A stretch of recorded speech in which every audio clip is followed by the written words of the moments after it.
Hello, hello, and welcome back to the club. I am one of your hosts, Katie Hoyt, and I'm here with my bestie, Miss Ashlyn Clark-Gober. How are you doing, Ash? I'm doing good. I'm praying to the podcast gods that this recording goes over well. Mm-hmm. We have just spent the last hour-ish, hour and 20 trying to figure out what the fuck is going on with our mics. And as we have hinted on the previous episode, we had to re-record Yeah. last book. So we have 2 recordings of that. And let me tell y'all, it's just not easy getting all this shit set up. No, it isn't. But yeah, so if this doesn't work, someone, send a wellness check on me. Yes, it's going to work. I think we've got everything set up. I've checked every time we speak. I keep looking to make I'm like, sure do we have the second camera set up? Do we have this going? But everything looks like it's going good. So let's just hope this is all we have to do. it's going to Yeah. be. We thought we had a couple blips like back last summer, and we thought, okay, surely we're not going to mess it up again. Well, Surprise. we did.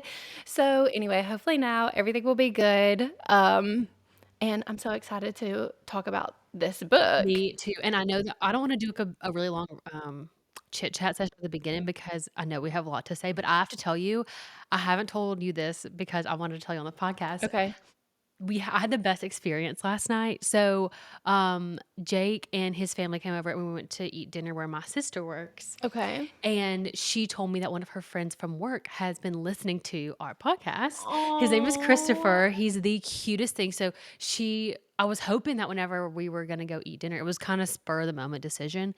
I was hoping he'd be working, but she brought him over to the table and I got to meet him and talk to him. Oh. It was so much fun just to meet somebody that didn't know beforehand that Right. watches the podcast. So Christopher, if you're listening, Oh. thank you for coming to talk to me. It was the best part of my night. It was kind of funny though because I was like holding Susanna and feeding her at the table and we were like I had my whole family. We were having I don't know, just like awkward vibes. Our server was kind of weird. Christopher, don't tell Jessica I said this, but the service anyway. So they were like in a mood. So I was like trying to be excited to see Christopher, which I was.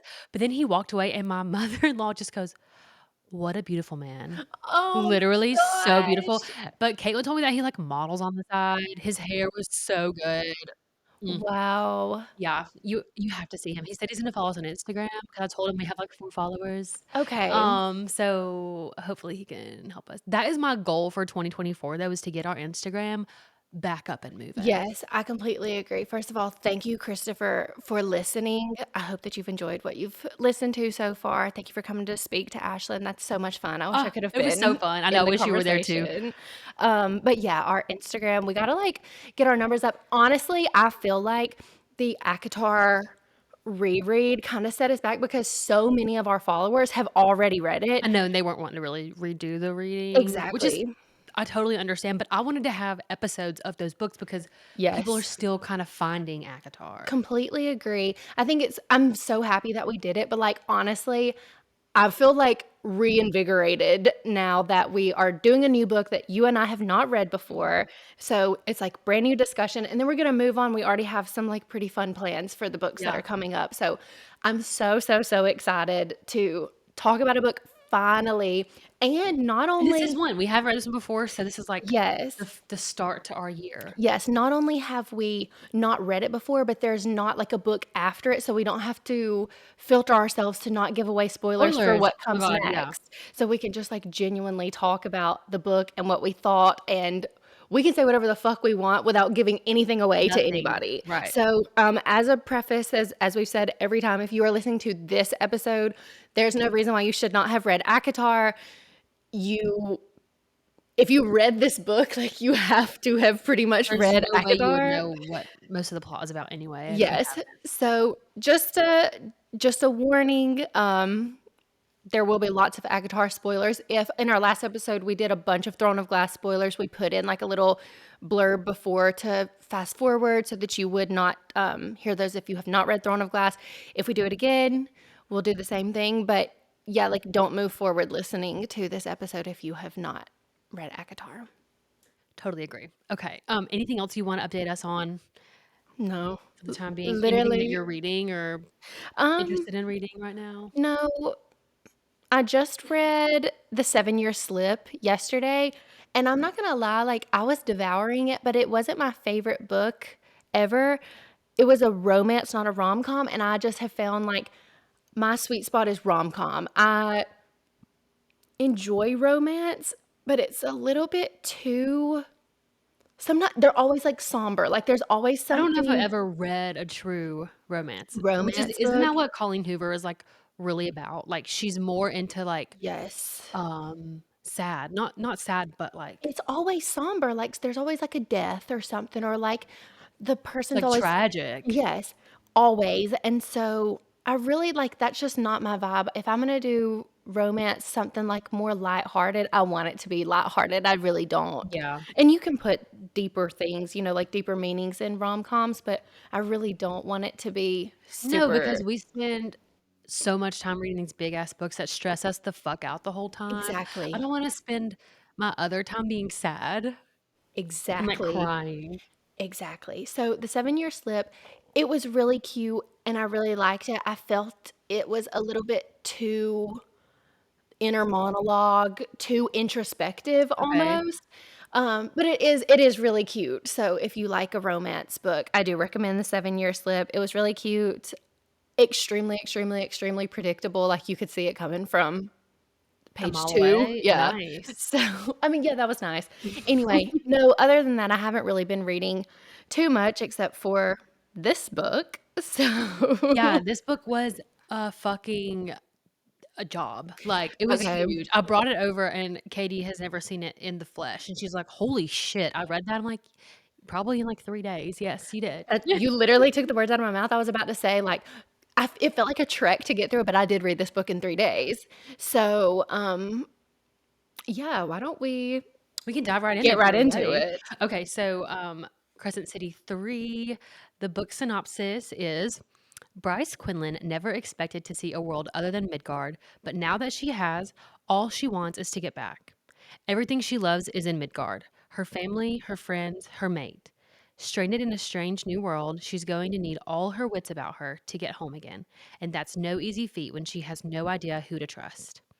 Hunt Athalar has found himself in some deep holes in his life, but this one might be the deepest of all. After a few brief months with everything he ever wanted, he's in the Asteri's dungeons again, stripped of his freedom and without a clue as to Bryce's fate. He's desperate to help her, but until he can escape the Asteri's leash, his hands are quite literally tied. Gorgeous. Love? That's perfect. Like, if you read the 2nd book, you already know all of that. So I liked that. I like that a lot, and I like quite literally tied. yeah, yeah, Love that. and that's not too much of a giveaway for anything, so great job, Sarah. We You're commend you. you're killing it, Mhm. on these follow-up books. The first one kinda flopped, but Yeah. after that, you done great. I do wanna say, before we move into our character lineup, I was trying to fill out so, to preface, I finished the book yesterday, or the night before, like, when I was going to bed, I stayed up to finish the book, and then I spent all day yesterday and this morning doing the bonus chapters because there's, what, Oh, 5? yeah, yeah. Like, so many. So I haven't finished filling out what my thoughts are on the characters, but it's okay. I mean, I just finished 2 days ago, like, I can probably go off the hip. So I just showed up with my notes app and a dream, and we're gonna go we're just gonna roll right through these. But as usual, let's start with Miss Bryce Quinlan. What do you have to say about her? Okay. Yeah. I hate Bryce. Hate, hate, hate, hate, hate, hate, hate. Um, first of all, not necessarily related to Bryce, but, like, when she is floating in outer space, we're all pretending that there wouldn't be, like, a pressure issue, that she would not have literally Okay, exploded. go ahead, go ahead. Right? Like, we're all just pretending. Is that right? I'm so happy that you brought this up because what the fuck? So, the amount of time it took me to figure out what the fuck she was talking about, a black hole inside of a black hole, that's not really how How that it works. works. Isn't it? I think. I used to be, like, big into, like, the Science Channel and stuff when I was, like, in high school. Doesn't a black hole, like, continue to rip things in half just, like, over and over and over until it is literally So, I nothing? don't know exactly the physics of within a black hole, but I do know, like, if she was close enough to the black hole to see the Asteria falling into it, she would have already been in there. It's not like, Mhm. "Oh, I can see the hole, like, things are going in," like, you're in. Yeah, I'm pretty sure it's, like, sucked Yeah. up like a vacuum. Yeah, In my mind, it's she has fallen into a hole that is outer space, and then what she's falling toward is a black is hole. a black hole. That's how I imagined it. Me too, but that's not what was said. That is not what was said. Um, Also, she, like, takes one final breath when she's in space. What? There's not air.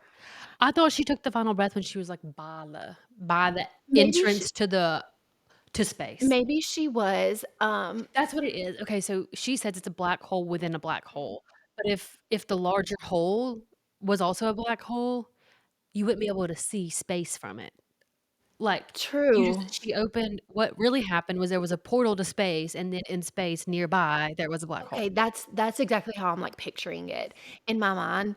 But you can't float in space without, like, a pressurized suit Yeah. on. So, anyway, we're just looking right past that. Do you know what happened to the submersible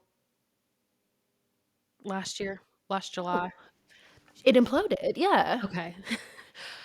We're just gonna pretend that the opposite of that wasn't gonna happen to Yes. her, and so, like, that is Yes. exactly what would have happened. So, I guess we're just breezing right past that, but that was my very first initial thought. Anyway, talking about Bryce in general, I literally hate her, and this is what is getting me so much.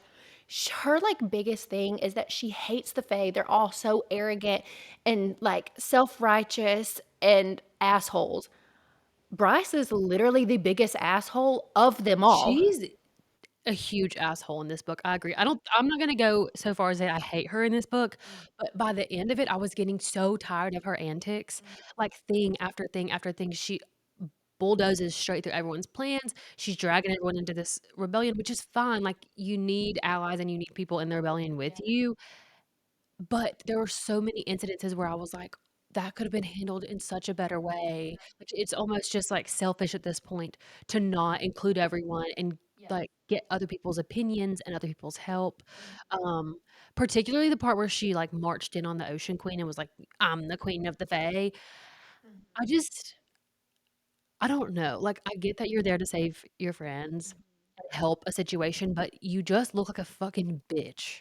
She is a fucking bitch. Literally, I lost all respect, all hope for her when they're, like, in the caves and she gets mad at Hunt again for not, like, being all there.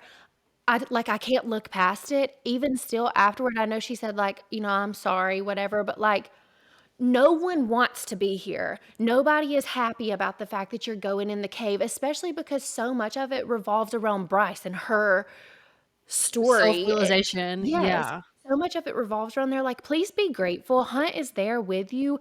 No one wants to be there. You can't expect someone to go on, like, this dangerous mission and be, like, all rainbows and sunshine. That's what pissed me off is she said that exact thing, "Do you even want to be here?" Fuck no. He wants to be in your apartment with Syrinx on the couch, enjoying his freedom from the fucking dungeons that you got him put into last book. Mhm. Like, Mhm. he's had 2 weeks. Oh, let me bring that up. At the end, when she's, like, fighting Regulus, I whatever? say Regulus? Regulus or I don't Whatever. know. Whoever, the Asteri, and she's like, "I'm far fr" in her mind, it's like, "I'm far from that girl I was a week ago." The fact that this 900-page book happened in 1 I don't week? believe it. It's giving 3 weeks. That's what I was thinking. Because Totally. she was in the caves for what? Day Days. So, So you're telling me she came back from Prithian. I know that she said that time didn't really move the same way there, but even if, say she spent 1 night on Prythian, came back, there Spends was days at the Autumn Kings. that's what I'm saying. She was locked up at the Autumn Kings, and then she had to deal with getting to the Ocean Queen, Yes. getting to Avalon. Mhm. That was a whole night thing. Yes. They were in the caves there for a Yes. while. I'm not buying it. I'm not buying it either. I guess this is my overarching theme.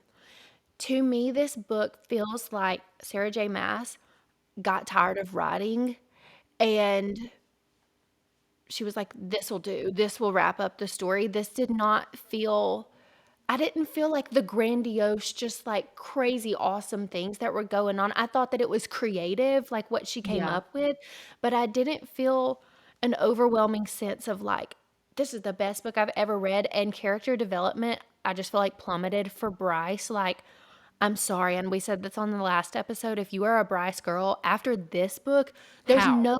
there's no fucking way that you can be a Bryce girl anymore. She genuinely is like the worst. I would never want to be her friend. No, I wouldn't either, and to be honest, like, was trying to write down redeeming scenes, okay? I came up with 2, locking the Autumn King in his house and returning the magic to Avalon. Oh, okay, last one is where she signs off her rights as, like, queen and is like, "There's no more royal bloodlines." I can fully respect that, and it's very on par with her character in the past, but Agree. so many things in this book were not. I agree. I really liked that too. I felt like I didn't want her or Rune to be the king or the queen. I felt like that was a fitting end for both of them. Just like scrap it all together. Not going to do it anymore.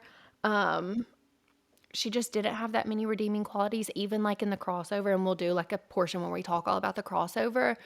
She was getting on my last fucking nerve. At every turn, she was trying to be so like 2 steps ahead of Nesta and Azriel. And it's like, I know that you can't scream at her, like, you can trust them. But you So, want to so bad. so bad. But it was like, she kept trying to fuck them over. And then when she let that Asteria out of the coffin, What the fuck? And why? no, the funniest part was, like, she sits down in front of her, and they're all freaking out, and she's like, "Well, they don't know yet that I could beat your ass." No, you can't. Nesta killed her. So, Like, you couldn't even kill her. you're welcome. Bryce couldn't even pick up on the fact that the Asteri was like channeling up the energy through the ground, but Nesta and Azriel did. Like every single thing she did pissed me off. I felt like, It's so arrogant. This whole yes, section of Bryce is, like, full arrogance. yes, I agree. Did not like her. I would do literally anything. I wish we would have done like hand the baton. Now Lydia is the main Yeah. character. Cannot fucking stand Bryce. I have a lot of complaints about this book, and it's not gonna really make sense when I say, like, my Your final final thoughts? Yeah. but It's okay, there's Bryce we come here to get things off of our chest. yes, and Bryce, huge flop. Flop. She is in her flop era, and, like, honestly, I don't care if she comes back, I want to be done. The next book, genuinely, she better be just I like hope a it's, like, 20% Bryce. yes, I want her to be a small player. Let's pick up on everybody else, round out their stories, and like be done with it. And I'll of course read the next book. Bryce, I'm so done. And the next book is the last, correct? The last that's, like, slated to be written. That's I think that's what people are saying just because there's 4 houses and they're all named after the houses. So I hope to God. I hope Like, so I'm too. done. I'm pretty much done. Yeah. Well, at the end of this book, I thought, "Why can't this be the end?" Why couldn't she wrap everything up? It seems like it is wrapped up, like, I don't care Mhm. about creating the government on Midgard. I know. The only things that really we have left are like Therian and then how like Hypaxia and Ethan are gonna come together and then figuring out like the first light. And Okay, and the last one that would be House of Many Waters anyway, so hopefully it is mostly Tharian. mhm, That would be great. that is truly what I'm hoping. So let's go ahead and move on, unless you had anything Nope, else. that's it. Okay, so let's go ahead and move on to Hunt. What were your thoughts about him?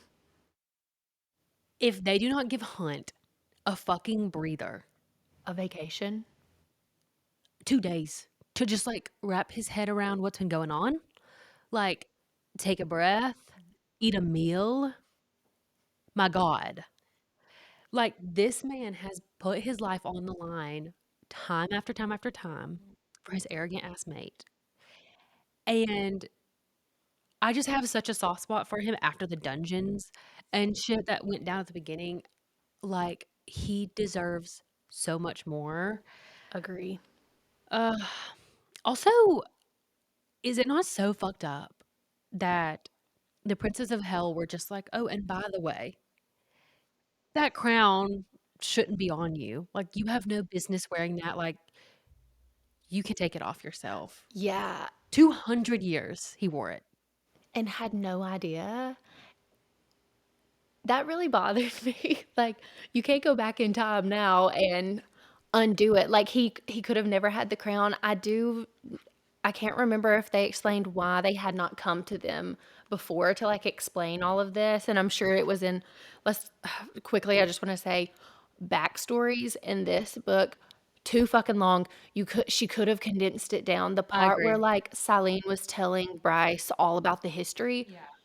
it was literally, like, 4 chapters. It was so long. It was just way too much, and the part where, like, Hunt learns about his lineage, which I'm still, like, a little So bit confused. confused.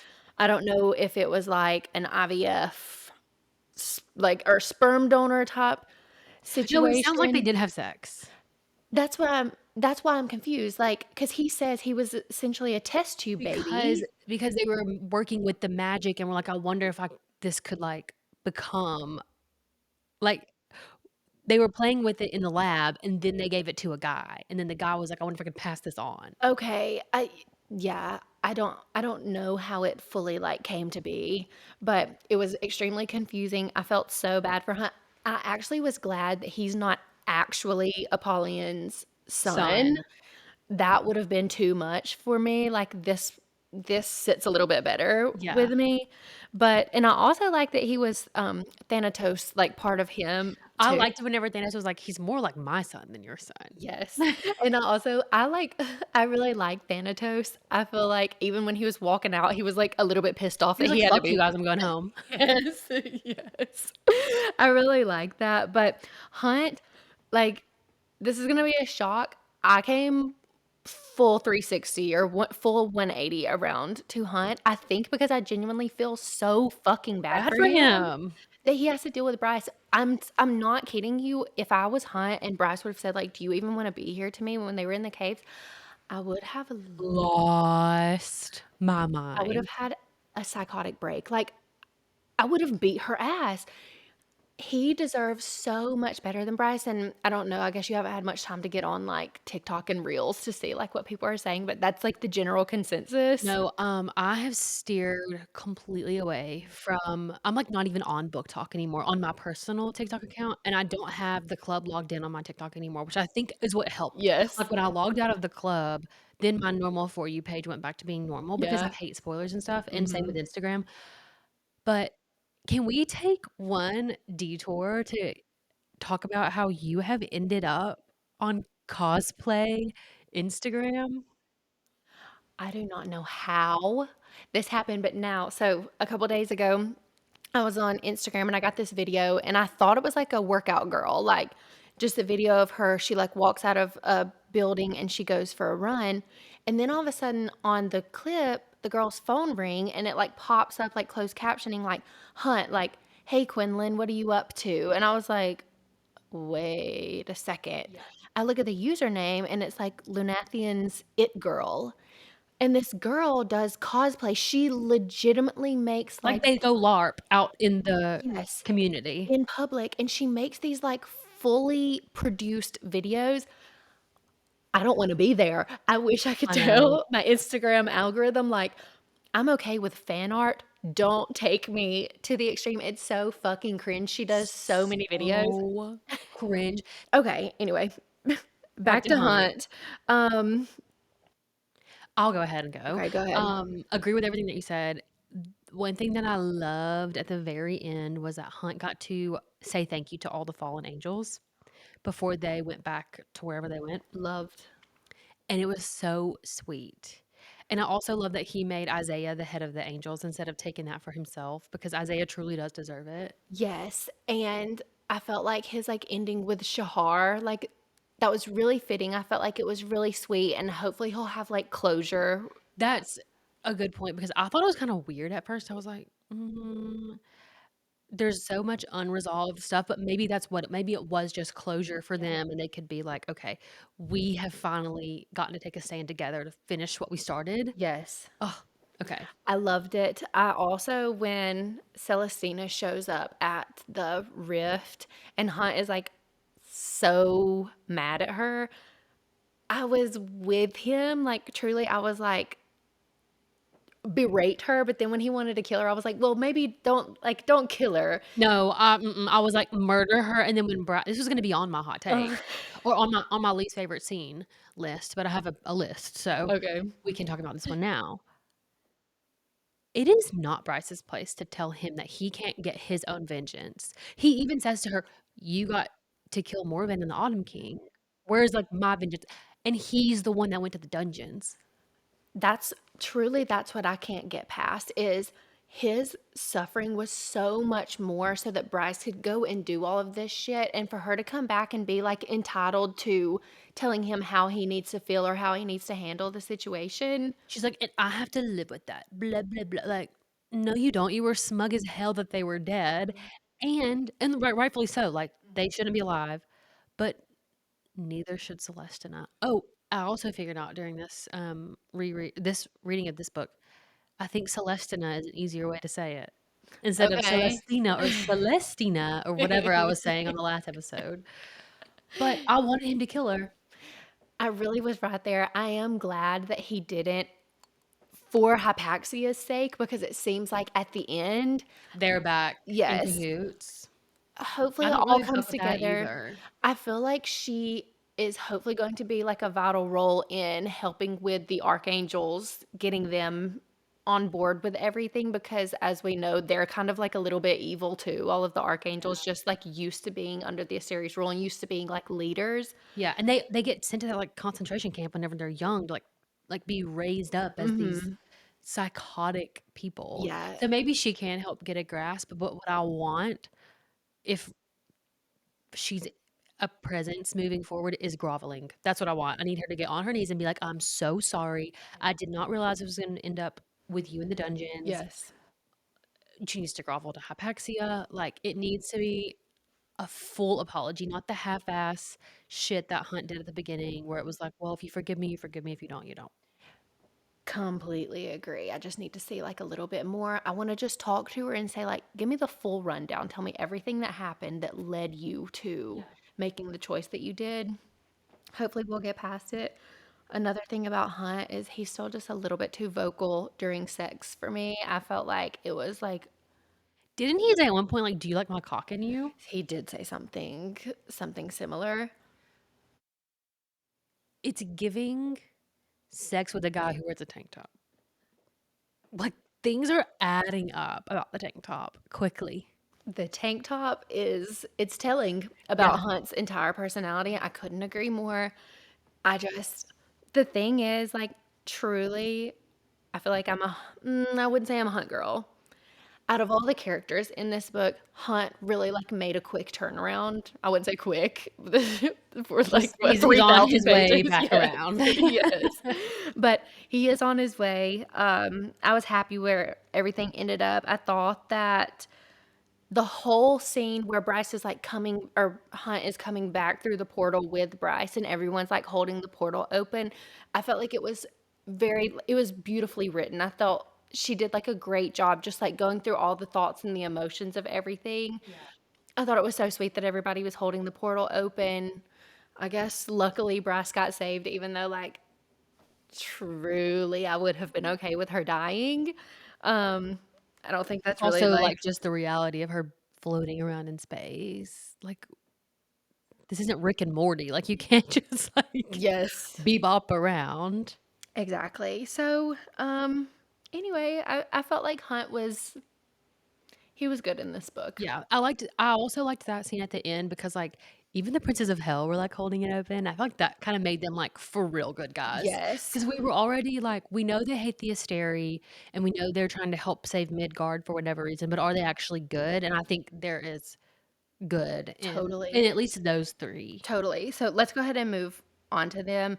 Um, I loved that too, and I'm sad that like at the end they're like, I think Bryce says like, "Will I see you again?" He was like, "No, like I think it's best if we just don't." But like, I'm upset about that I because was really upset about that too, like, can't you just come back as a cat every now and then to just hang out for a second? But truly, if the rifts are closed, there's no way for them to get back, but yes, that's what he wants because he's like, "I don't want not just us to be able to get back through this, like, I don't want anyone to be able to get yes, back through here, and you guys need to enjoy what we have helped you totally, get totally. to." Like they have said their piece.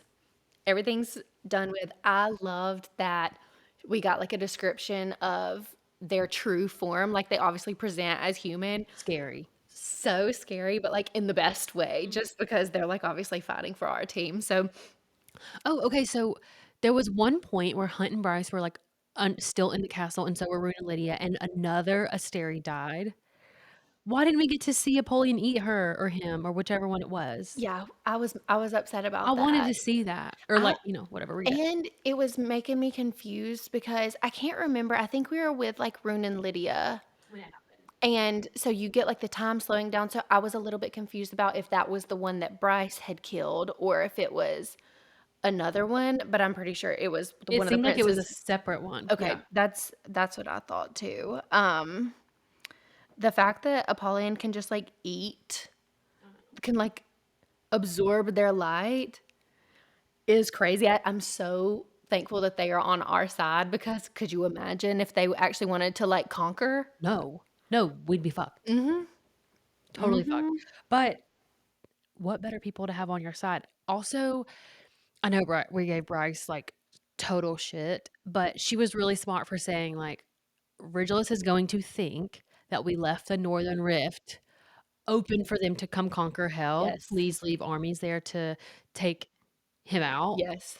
So, she definitely has that quality of, like, I can think 2 steps ahead, but just the arrogance and everything, like, we already hashed out, Yeah. but I that was one good move from her that I was like, "Oh, thank God." And that was good because everybody was in on it. Everyone knew the plan. Only the reader didn't know what was going on, but everyone else was in on what was going to And that's happen. okay with me. Completely agree. I just hate her like hiding stuff, but if the Asteri would have pulled another one on them, like you didn't think that we knew, I was Yeah. gonna be like, this plot line is dead. Like if they pulled one over on you again, I was gonna be Yeah, so fucking then you deserve mad. everything that you get, yeah. Yes. But that's what I was thinking was, so when Lydia and Rune went in and she was like Lydia knew it was too easy to get into the stairs, so she knew it was too easy to get to the hall, and I was like, "Oh, fuck," but it was made that way because Bryce knew that Regulus Yes. was going to think he had pulled one over on them, so it was like Yes. a really twisty-turny Yes. way of making it easy for them to get into the palace. Yes. It worked out beautifully, and I was happy with that. Me too. Something interesting is that Ada says that the 4 other brothers are off helping other planets do stuff.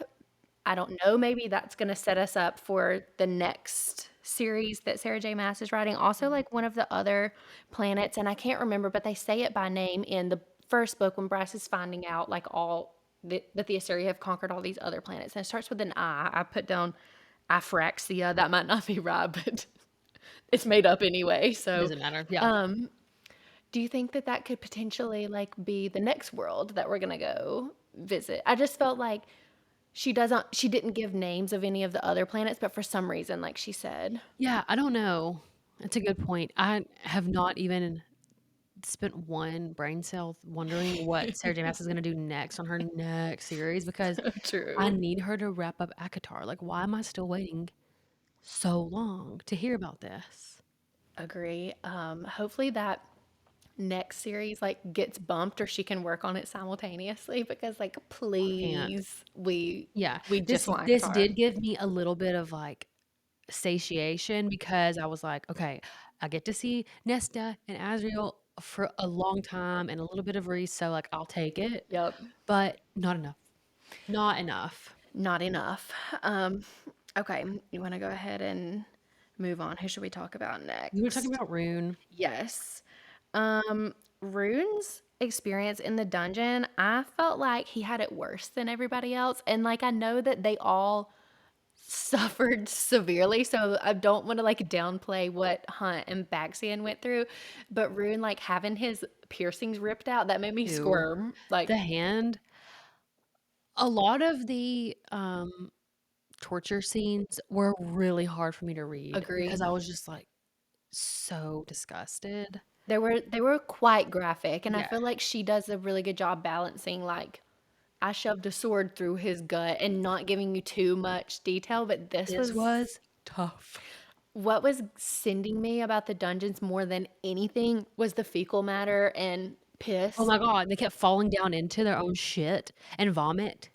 That's what was sending me more so than any of the, like, physical pain Yeah, stuff. it was bad. And then but I think I totally agree, Rune got the worst of it. I mean, the hand like, biting his hand off almost killed him. Like, he when they finally got him into that escape Jeep vehicle, like, he was pretty much dead. Literally. Um, I l I liked that, like, she kept describing, like, the new hand was, like, really soft and, like yeah, Pale, and yeah. pale, like, lighter. Um, I kept picturing, everybody will get, like, the tiny hands. Stop. Like, they'll do, like, the little hand that's poking out. That's what I kept That's picturing. so funny. I did also picture, like, skinnier and, like, weirder Mhm. looking than his regular hand. Yep. Um, I was so worried for him because whenever she went on that press tour, she was like, "You guys should be worried about Rune." I thought for sure he was gonna die in this book, and I was like, "Fuck, if that happens, we ride at dawn." People would have boycotted. Like, I know. seriously, people would have not read this book if Yeah. Rune had died. Thank God they got away. When they're like escaping and Declan's on the phone with Lydia and he's like, let me talk to Rune. And then Rune says, like, I love you. Do you know that? Oh, I'm about to cry now just thinking about Oh, it. It was so fucking sweet. The escape in general, maybe we should wait until we get to Lydia to talk about that, but was so good. Rune was not in a good place. Um, but oh, speaking of Declan and Flynn, the way that Flynn and Sathya are like from the spring court, they literally are from the spring court. I I loved it. I love just like having an additional like sprinkle in Yeah, yeah. of more like Like earth ACOTAR. magic and everything, yeah. Yes. Um, I loved Sathya solely because Flynn hated her. Like, what? Like, they just hate each other, or is it didn't seem like it was sibling bickering. It seemed like they really don't get along. I was actually happy to have her introduced into the story because I just feel like having more females in the group is nice. Yeah. Um, especially, well, I'm gonna get like way too off track here. Anyway, back to Rune. Um, when he like finally made up with Lydia, and he says like, "I don't care who you are as long as you're mine." Uh, I thought that was so sweet. Somewhat hated how he told her that they were mates, but, like, at the same time, it was really sweet, him, like, willing to trade places for her yeah. sons. That was a huge, like, heartwarming part for me because I was like, "Oh my god, like, he is doing everything." I mean, he just shot her in the leg, so he had to make up for that, but that was such a good way to do it, and I am happy for him in that little area, like him and Lydia, but what I'm most happy for him in this book is killing his dad.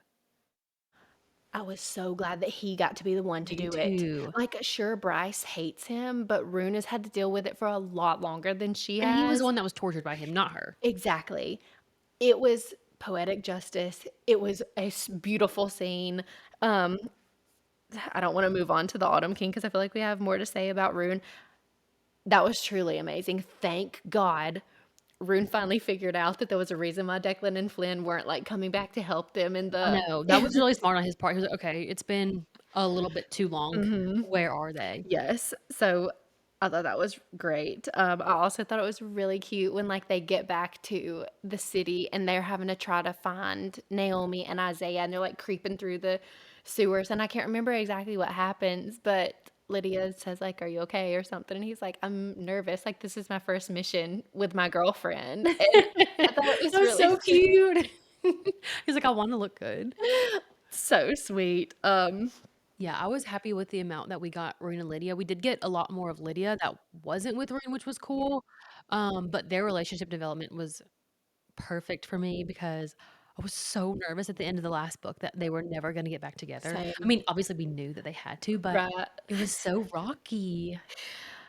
Agree, I felt like their storyline flopped a little bit in this book, or I felt like it wasn't as It was, like, anticlimactic a little bit. yes, that's the perfect way to put it, like, we kind of got a lot of them and we got what we wanted, but I wanted it to be a little bit more, like, pressure, I don't know, just a little bit more, like, buildup, Yeah. and I felt like they fell into normalcy a little bit too So quick. quick. I loved that he shot her in the leg, like That to me, I was like, "This is what I came for. This is what I need in exactly. a relationship in the fantasy world." Like, it needs to be a little bit volatile. Yes, it needs to be a little bit more, like, cutthroat, like, she can handle getting shot in the leg. Sure, she'll be pissed, but, like, that's kind of just part of being the veneer, like, you can just handle a Yes. little bit more, and it's Yeah. not like Rune did it because he hates her, like, No, he he did was it because he loves her. He didn't want her to die at exactly. Suzanne's. I loved it. I kinda wanted more of that. I felt like it fell a little bit flat for me, like, I needed a recent favorite in the cabin, like, mating magnitude of scene for Rune and Lydia. I totally agree. But this book, Sarah J did her thing where it's too busy. Everyone is too busy doing the next thing and the next thing and the next mission, and we're gonna fit all this shit in 1 week, and it's all gonna be, like, back to back to back. They didn't really have time to sit down and say, like, "We're actually gonna be together. Seriously, we're gonna be mates," all this the normal shit that people get to do, and Bryce and Hunt were the same way. They kinda were just like, "We're mates, let's move on and kill the next victim or the next opponent." That's one of my, like, biggest gripes in this book is that you don't get much interpersonal relationship building. It's pretty much all plot, and she sprinkled it in where she could, but, like, I seriously could have done with less plot, Me too. and 'Cause she has another book. This could have been spread out. Like I said, this felt very wrapped up. It could have ended when she falls in the black hole on a cliffhanger, and then the next book have the ending that's happy, and then talk about whatever buildup of the government, but still be a happy ending and then be done. completely agree. The bonus chapters were almost an additional 70 pages. So, They took me all day to read. yes, exactly. So, there's more story to tell here, and the bonus chapters are, like, what endears you to the story That's is how I felt. that's how you get so, like, attached to the characters, but I felt like in this, she's banking on, "I'm already so invested, I have to see this through," and it's so plot forward, like, it's literally, like, 40% through the book, through this big ass fucking book, before you get to take a break and just be like, "Whew," like, Yeah. "We did it," Yeah. like, "Let's calm down Let's for a take a second." second. And it's plot, plot, plot, plot. There is no, like, relationship building up until that point, and that was, like, one of my biggest gripes about the book, Yeah. so Yeah, I totally agree, but we can move on to Lydia since we're already sort of talking about her a little bit.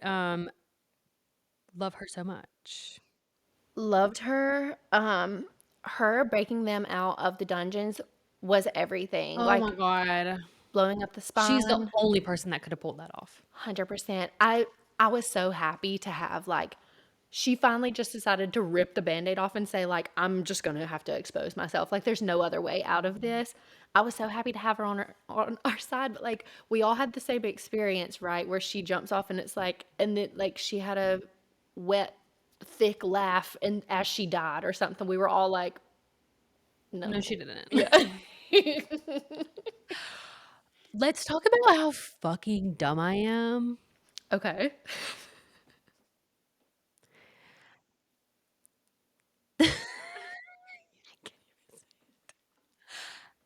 I did not know that the name the Hind, is another name for a deer, giving light to the fact that she's a deer shifter. I don't know what. Like, literally, it was that scene, she was bounding through the little stuff, and it's like, she became a hind. a hind. So then I sat back and I picked up my phone and I Googled hind animal, and it's just like a female deer. I don't know what I thought it meant. Okay. You're just rolling with Oh, it. yeah, I was like, "Okay, hind, hammer, harpy, hawk, Yeah. whatever," but they all mean something. It's all, like, generally their animal form, the hawk, the hellhound. Yeah. Okay, so that was, like, a little snippet that I got that I didn't really. You learn something new every You day. do, you really do. Yeah, so that was honestly quite the realization for me. Then she starts talking about how her dad is a stag shifter, and then they call Morven the Stag King, and I was like, "Morven cannot be her dad," which he isn't, Yeah. but I did not even put because he's that not a shifter, together. he's just a veneer. Yeah. But I was like, "Ooh, Morven cannot be her dad." I had not even come close to putting that Oh, I together. was freaked out for a good chapter or 2. Um, but yeah, and then I realized then they started talking about her backstory, which is actually pretty cool hearing about her mom and the, like Yeah. what was her dad what so her mom we already knew who her mom was, but then her dad, did he die or something? She, like, had him killed. She told Right. Ophion that he was gonna be coming through Yes, and to that's blow him amazing. up. That is absolutely amazing of her, because Agreed. he's the reason why she got shoved into the Asteria and all that. And he's the reason why she had the kids. Now, this is what I wanna say. Ugh. I truly did not mind her having children, and normally, like, pregnancy, kids trope, no, like, I'm huge. But I think Sarah J. Maas did it perfectly. They are older, pretty much raised they're being raised by someone else. This is not gonna be, like, a big factor in their lives. It's really sweet that you get to see, like, a softer side of her, Mhm. but my gripe is I felt like Lydia went soft, and then we, like, almost do not get No. bad bitch Oh again. my god. You are reading my mind. I literally the whole time I was like, "No, Lydia's too sweet. Lydia's way too sweet." Totally understand a soft side with her sons, but even with everyone else, it was like she was too scared to, like, be strong-willed or, like, sharp anymore, and I missed that so much. And at the end, when Rune is like, "No, we don't need Lydia, we need the Hind. If we're gonna get into the Crystal Palace or whatever it's called, and the Eternal Palace, and this mission is gonna go off without a hitch, we don't need you. We need the Hind."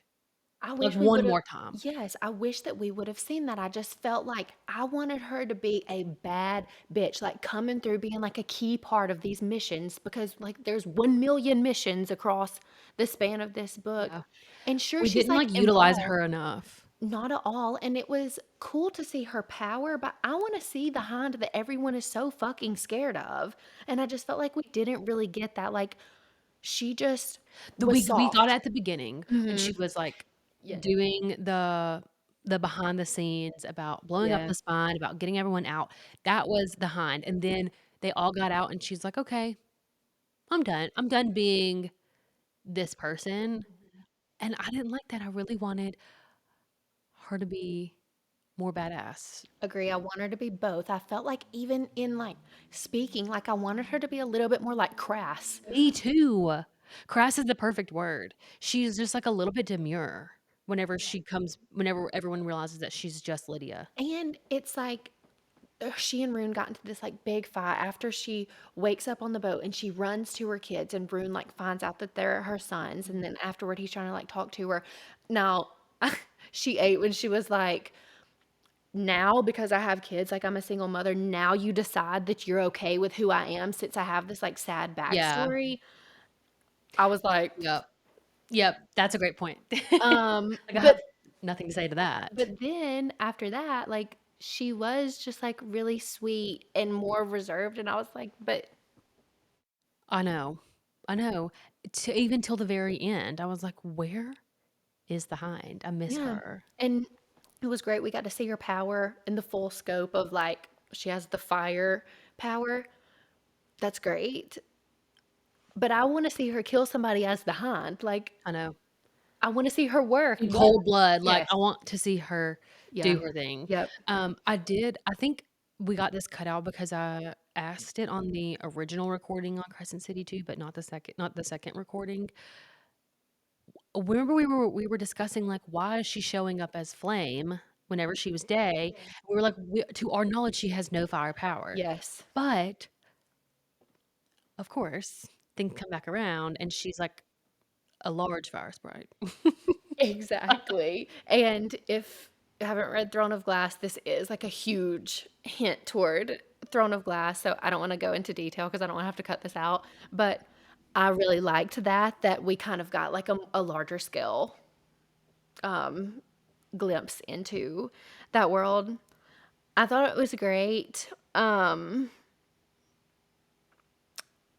I think that speaking of the sprites, like, at the end when they come, like, help her because she's about to be, like, blown up into nothing. That was such a good part. And I love their kind of, like, relationship Mhm. with each other now, and I also, speaking of the sprites, I love that now they're gonna work at Bryce's little, like, a Oh bookstore, my gosh, like that was the perfect way to tie in La Habra and, like, the original book. That was wow, you couldn't have asked for more, and they're watching Huntsville, and they're watching a little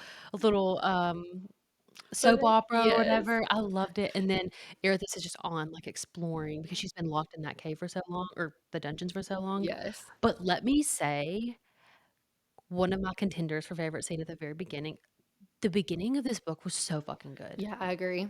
It started to devolve, but the beginning was so good, and I loved the scene where they're questioning the old witch queen, Yes.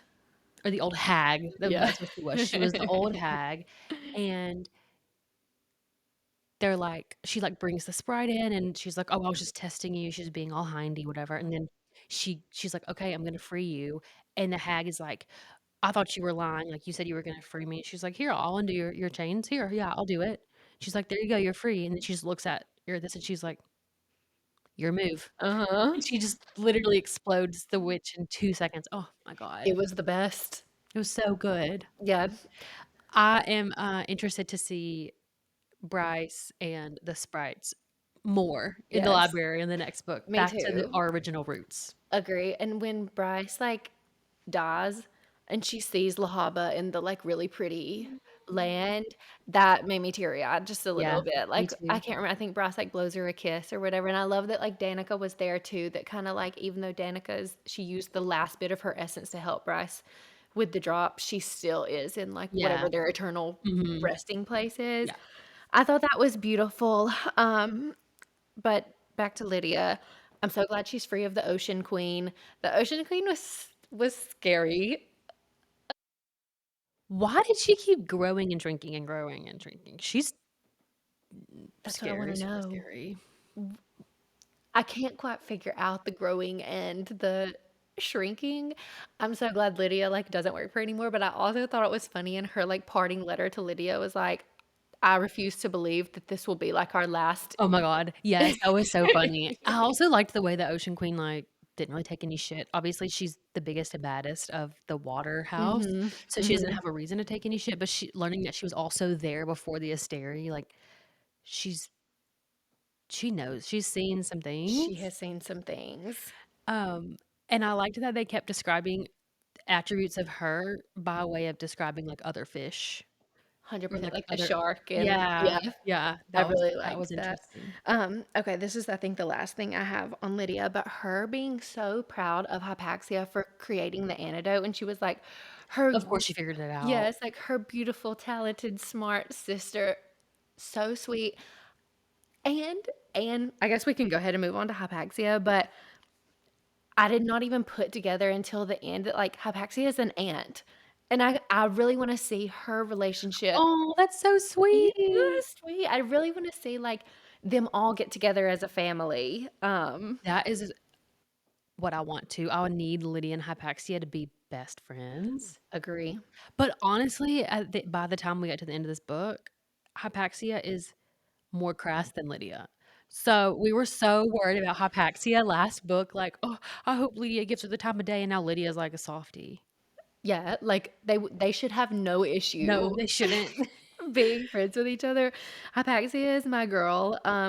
I I'm actually glad that she's not with the witches anymore, like, Me I felt too. like she was just, like, a little bit too good for them, but I actually hate that she's the new, like, Underking. Really?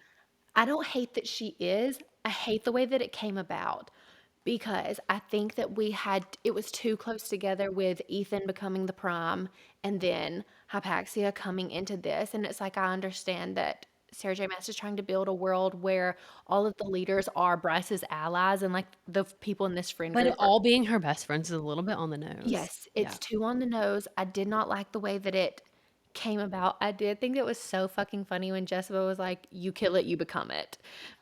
That was so fucking funny because she's like, "Jessica, don't you do it?" She's like, "Mm-mm, I'm not doing this. This is your dirty work. But You're gonna do the thing." yes, but now I'm concerned about since Jessica's gone, who's gonna be Hypaxia's second in command? Because Jessica was supposed to be like, Well, I'm wondering if it'll be Fury. Isn't Fury in, "Ooh, Flame and is Shadow? she?" So That would be great. Where the Fury question is just like still, up in the air. yeah, And now she doesn't have to do any of, like, Asteri's weird dirty work anymore, so yes. she doesn't have shit else going on. Yes, exactly, but her with the antidote, we knew that she could figure it out. I felt like she figured it out so fast. Oh, and of fucking course it all explodes on the way over. You're joking. Like, we went through all that. Just for Lydia and Rune to have it, and that's it? And Therian, and that's it? Do you know we are completely skipping over it, that Rune has healing powers? That's right. I wanted to bring that up on Rune. Where did they come from? I guess they've just been, like, sitting dormant. I don't know if, like, the star power is healing because remember Bryce heals, like, the city with her star power Yeah. in the first book. So, I don't There know. must be some sort of, like, healing element to the light, like, the Mhm. light healing stuff. Yeah. But, yeah, that was such a turn of events, but I was hoping, I was like, "Somebody better have healing powers right now." I was gonna be so fucking mad if Therian No. died. Yeah, seriously. Um, Therian's water power just, like, booming through everything was my I favorite. love that he, like, busted all of the He pipes was in like, the "Oops." and also, just as a, like, general note, I loved that we got to see, like, the House of Flame and Shadow get, like, an in-depth look at it, that Ethan, like, shows up at the door and I agree, I agree. I wasn't sure where, like, because it was named House of Flame and Shadow in the beginning, wasn't very involved with them at all. I was really confused about where this was going, yes. but it ended up being really interesting to me. We didn't really get that with the other 2 houses, though. No, like, I did not even know that these houses had, like, Me headquarters either. in each city, but I thought that was nice. I love that, like, Jessica was just right there waiting for him and was Yeah. like, "They told me that you came," and so, like, I wanted to figure out do you wanna talk about Jessica really quick? Yeah, her backstory was interesting, and then by the end of it, I actually forgot who originally turned her. Was it Napoleon? Yes. Okay. So, I'm so glad that we finally got her backstory, that we So interesting. and I guess she just, like, over time I think she said this, over time she just figured out how to use her powers to become, like, what she is today. I loved her story. I don't mind that she's dead, Yeah, but I'm I happy for her, she wanted to be dead. exactly, like, 15,000 years plus because she was already, like, somewhat of an adult Right. when, um but yeah, I loved her, and again, I love the "You kill it, you become it." Yeah, I think that she's a good, transition character, like, she was sort of in charge of everything, and then she puts Hypaxia in charge, and she kinda sets her up for success. Not I mean, not a ton, Yeah. because she had to dip out a little early, but she's like, "You're in charge now. I'm gonna make sure everyone answers to you, and now I'm gone." But just she cracks me up because she was, like, dying, and she's like, "Do you know how hard it is to find a good assistant?" That was so funny. That was, like, literally her, like, departing line. I thought it was just so fitting, like, I truly loved her character being part of it. I felt like she was a good amount part of the story, but not overwhelmingly so, so that at the end you were, like, distraught Yeah, over her dying, but I thought it was really sweet that she felt, like, at peace about going because she yeah. knew that Bryce was gonna take care of all of the books. And she had Ethan packing them up the whole time, like, she knew this was gonna be her final stand, and I'm Mhm. so happy that she got to be at peace because then I was at peace with it. Then I didn't have to be so worked up about, "Oh, no, Totally. Jessica, the library," like, she had it all ready to go. Down to a science, Yeah, like, she was great. yeah, and then finding out that she left Bryce, like, money too, Yeah. Um, I can't even imagine how much money Bryce has has at this es inherited. especially because, like, she probably got a ton from the Autumn King, Mhm. and then I assume because she is technically, like, the next in line for, the Avalon Fae, I guess she's, like, over that now too. So, she's living large, Yeah, must be and nice. Hunt deserves that. She better spoil the fuck outta him. She had best. Oh, and we did so so the Jessica thing, we also, like, kind of got an Ethan backstory a little bit Mhm. because they were just so back and forth. I loved their dynamic.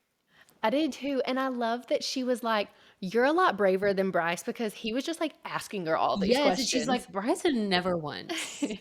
Yeah, I loved their dynamic because he she obviously treats everyone like they're kinda like scum, but he didn't really give a shit. He was like, "I am here for a purpose, so I need to continue to dig deeper and figure out how I can help myself." Yes. Um, However, Ethan in this book gets caught up in so much shit. It was the same with Tharian. Like, he got so caught up in trying to save what's her Sigrid face? Sigrid, mhm. and it ended up being for nothing.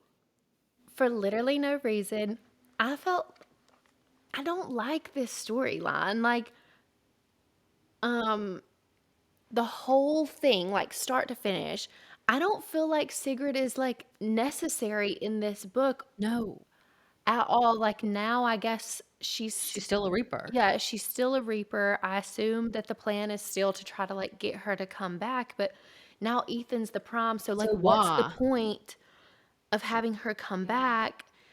I really don't like it. I mean, maybe she's setting up Sigrid to be Hypaxia's second in command now that Listen, I'm not even gonna try to speculate. yeah, because what the fuck? Like, the whole time we're sitting here wondering how to save Sigrid, and I'm like, "Why don't you just go?" And that's isn't that what Jessica says? Like, "Why don't you Yes. go take on Sabine?" And I was so fortunate that Ethan had the antidote so that he Could could do that. take on Sabine because who even knows, like, if Sabine also had the antidote. Also, Ethan, like, he takes the antidote and then he's like, I'm also gonna kill the Under King because you pissed me off about my brother." Loved getting to have Connor back. And I also loved We're like, that "Welcome back to the club." yes, literally. I also loved that the Under King, like, wouldn't allow him to speak, and so that, like, Hypaxia becomes the new, like, Under King and just was like, "Will him to speak," and, like, he He will. will.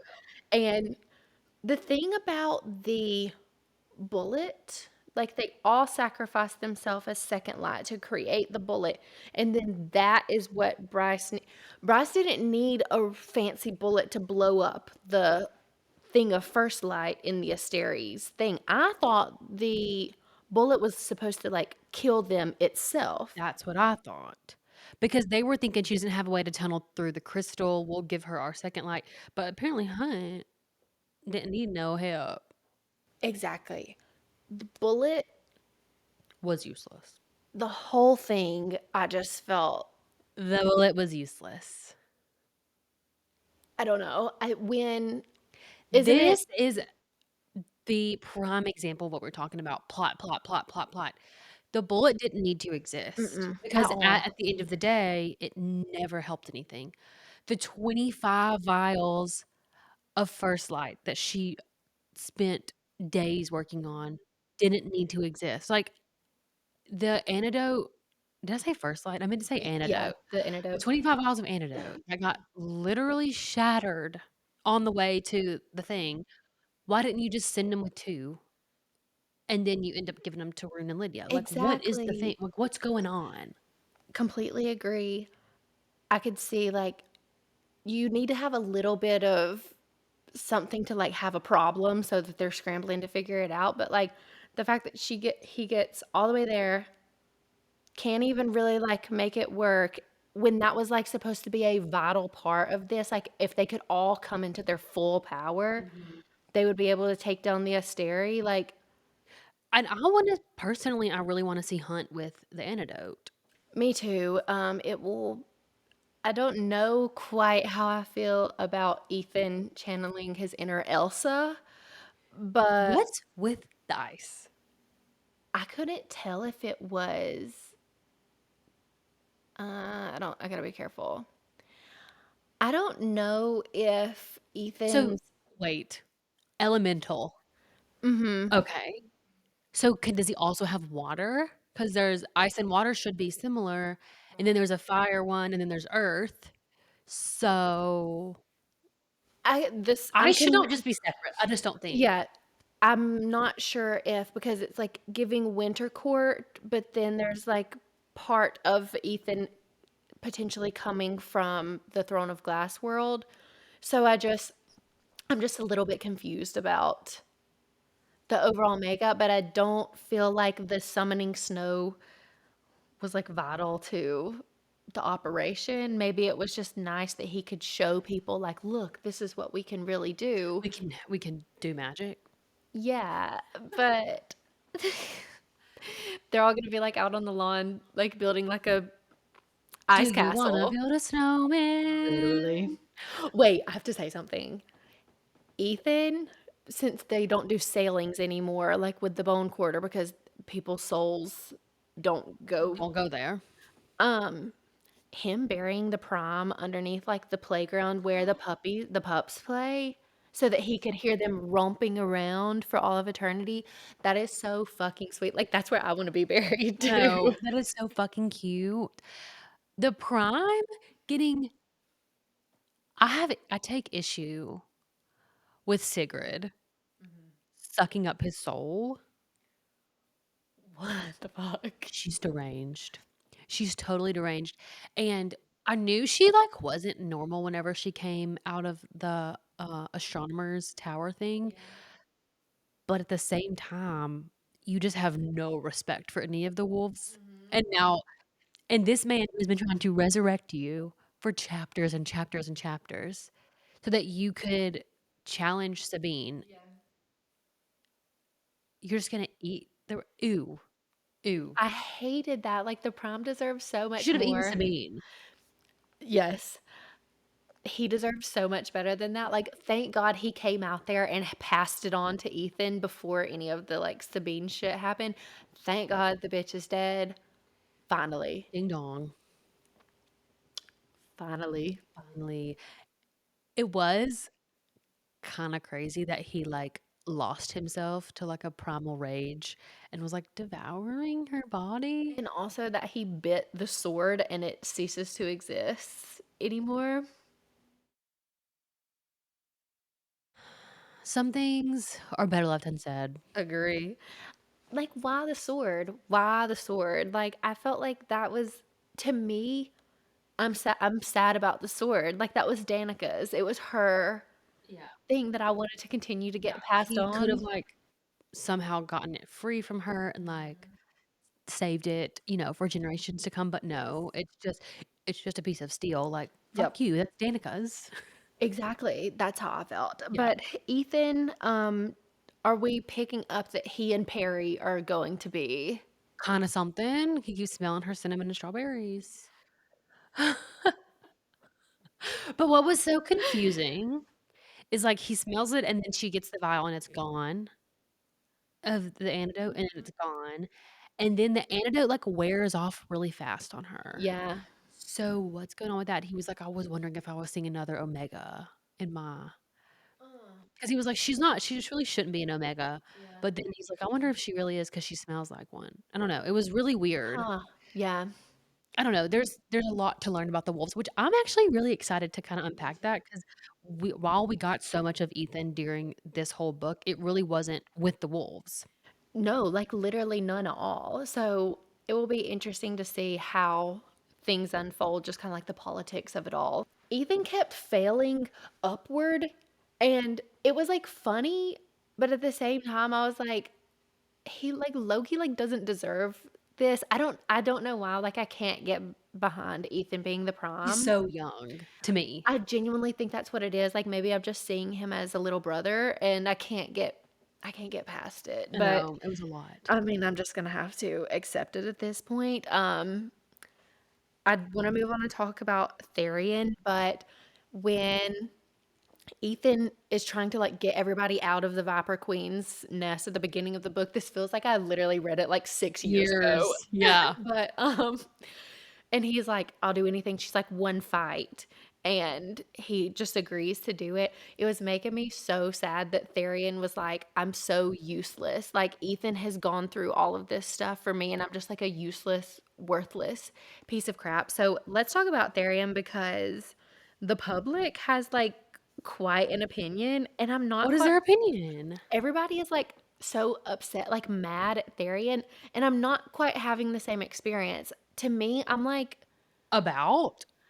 they're just like mad that he keeps running away from his problems. Like Okay, we talked about that in the last book too, so I guess it's still fair. it is, it's a fair point, but like I love Therian so much that I just want him, I like want the best for him. Like I have like sympathy for him. Like I feel like Yeah, he's really going through it. I'm not disappointed yeah. in him because I love him.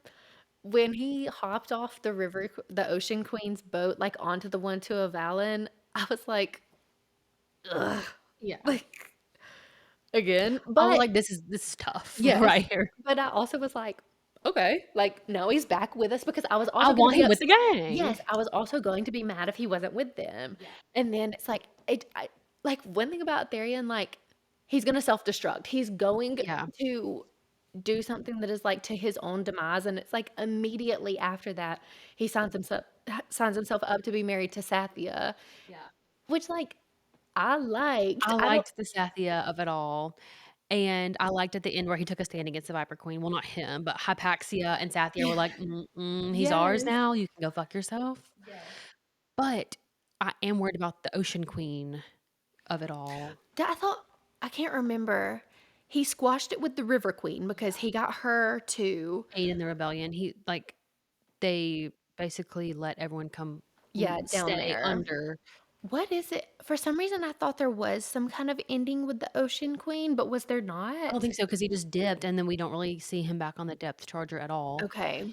But I did think it was really fucking weird that the Ocean Queen, like, he was like, "Oh, fine, like, you do this and I'll divorce Sathya, and then I'll come back and marry your daughter." And the daughter was like, "Yeah, let's get married." Babe, some self-respect. Why would you want to marry this man who literally does not want to marry? Not only does he not want to marry you, but he signed up to marry someone else just like that, like it was To nothing. save his ass. And now the only reason he is going to marry you is so he doesn't get killed. To Like, save his ass. Yeah, like, which that's not fair. To save he did the Sathya thing to save Sathya, so I get it. The fact that he was like, "I'm not even gonna, like, run this by Sathya, I'm just going to sign up for a divorce." I woulda beat his ass. She should have went up there and been like, "Oh, you think you can just divorce me now?" she was like, he's like, I'll marry you. She was like, what? Like, am I dreaming? Yeah. What are you talking about? Like, I just feel like Therian has no ability to think before he acts or speaks. But I'm not He's mad at always in a Therian. panic. He's, like, panic doing Yes. everything. Yes. Yeah. I'm not mad at Therian. I'm not mad at him. A lot of people are, but I feel like the next book is his book. Like So many we're waters. going to Yeah. get his story, but the Sathya thing is bothering me because she stays back at the end because she has to go rescue this Colin guy, but like I actually want her to be with Therian, so I'm gonna be really upset if It ends up being Colin. yes. And then I felt like you kind of like are in this weird in between because at the end Therian runs into Ariadne Mhm. and You're like, "Oh, they kinda have a little thingy." Exactly. Yeah, So and he's the one that talked Ariadne into not fighting Ethan in the beginning. and did we ever get who the Viper Queen, like, traded her away? 2? No. So Okay. why is she back in the meat market? Okay, so we'll have to find that out, but I'm a little bit upset because at the beginning of the book, I was getting more Ari and Flynn vibes. Mhm. I like that better. I like Sathia with Therian. I don't know, like And it seems like they might stay together because Hypaxia was like, "She's good for you." yes, And Hypaxia, what she says is law to me. unto itself, like, completely agree. So I don't know, there's gonna have to be a lot of evolution of I agree. this whole story, which I'm really looking forward to. Like, Therian is one of my favorite I'm not characters. gonna spend time being mad at Therian, like, you either accept him for who he is or you don't. Exactly, and if you don't, get out. Get If out. you know what? If you are a Bryce girl and you're mad at Therian but not mad at Bryce, you please seek help. Please, because if I had to choose one today, I'm taking the Myrrh. 100 times out of 100. Is there anybody else that we have left to talk about? Because I don't think I so. think we haven't talked about the Asteri. We don't have to talk about like the Autumn King and Morven for very long, but goodbye. I Goodbye. was mostly just upset that in the last book we were like the Autumn King, like Oh my he god. seemed like he was coming around, and even at the beginning Of this When Bryce gets there, he's like still seems like he's trying to come around. He's like, "I would like to build a relationship with you, you know, like I know things from the past." And he maintained that narrative from book 1 to book 3. And then suddenly, yeah, he's like an opportunist. He's like, "I actually just want the truth so that I can use it against the Assyria to get access to more power, and if I can be an owner of, like, a planet, that would be preferred." I What? hated it. I hated it. I hated it too, and I wanted kind of more detail about how he got out of the closet like you had on the shackles. Me too. And no, I don't think anybody could get in. Like he still had the wards in place. So how did he I don't know. yeah, and he's like, "You Morven did it, more because Morven saw the diary, and we did hear okay. that Oh, he that's sent for true." him, but still, I think it's weird. Morven, I fucking hate him. The fact that he was so degrading, like to all women. That was wild, and then he's like, "I will not be spoken to by a fallen," and so Bryce is like, "If anyone here has not been exiled, raise your Richard. hand." That was so funny. He was the worst. His nephews were the worst. Oh, they were Thank disgusting. God they all met their ends. Speaking okay, now that we're talking about Therian, like, how can you hate a man who walks in to a scary, weird, fake king's, like, old castle and was like, "Could use a reno if you ask me." Like, I'm sorry, you've stolen my heart.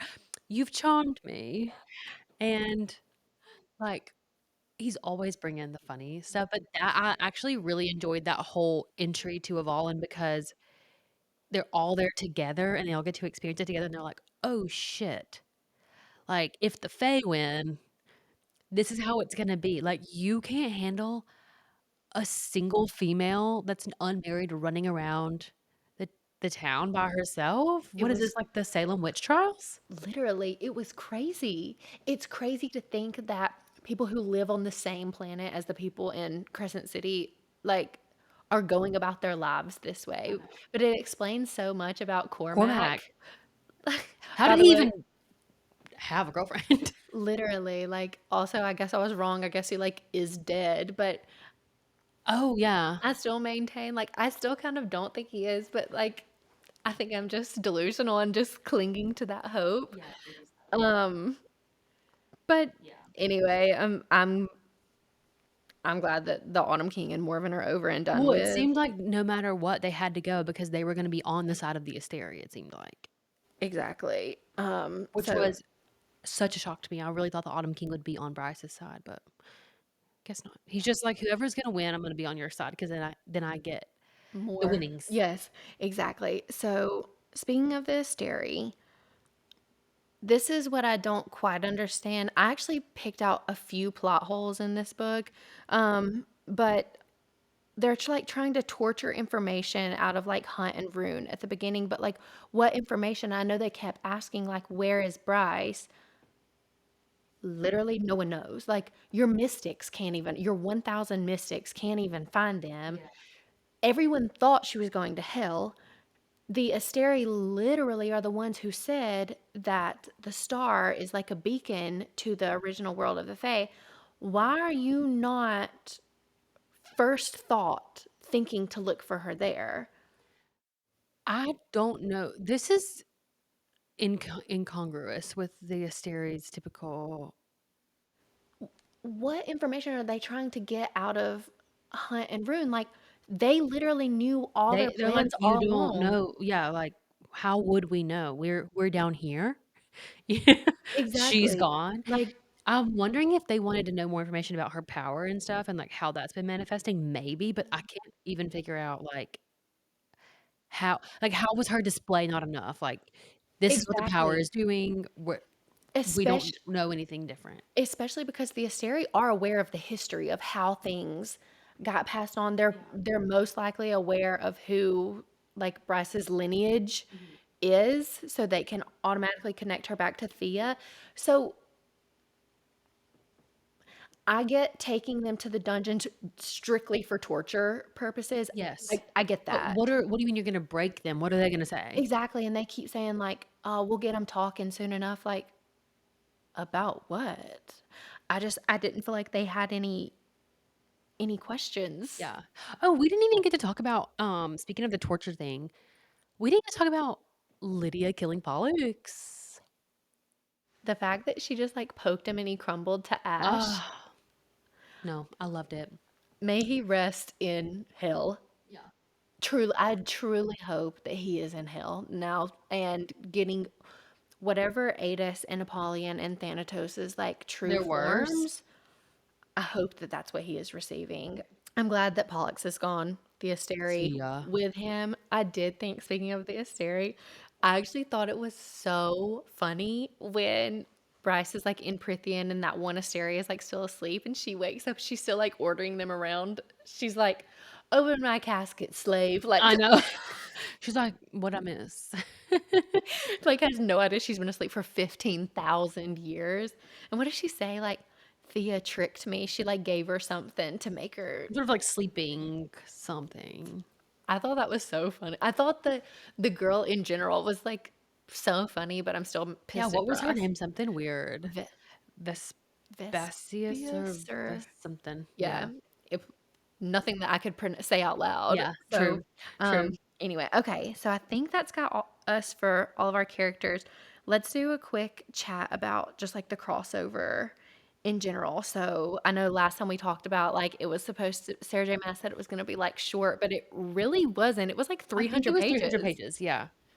Which obviously it wasn't all just the Yeah. crossover, but still, it was like a lot of words were said, not a lot happened.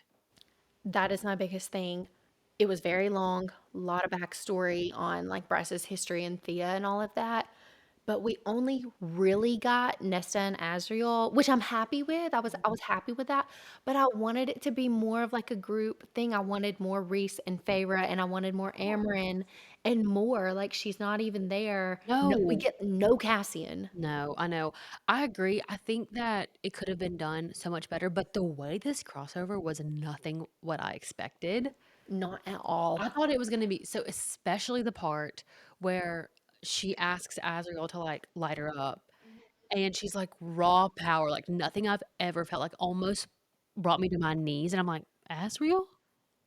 Like, what if Reese would have accidentally filleted her? Literally, and I know that was supposed to be like a hint to the vast difference between like the power of someone from Midgard and someone from Prithian.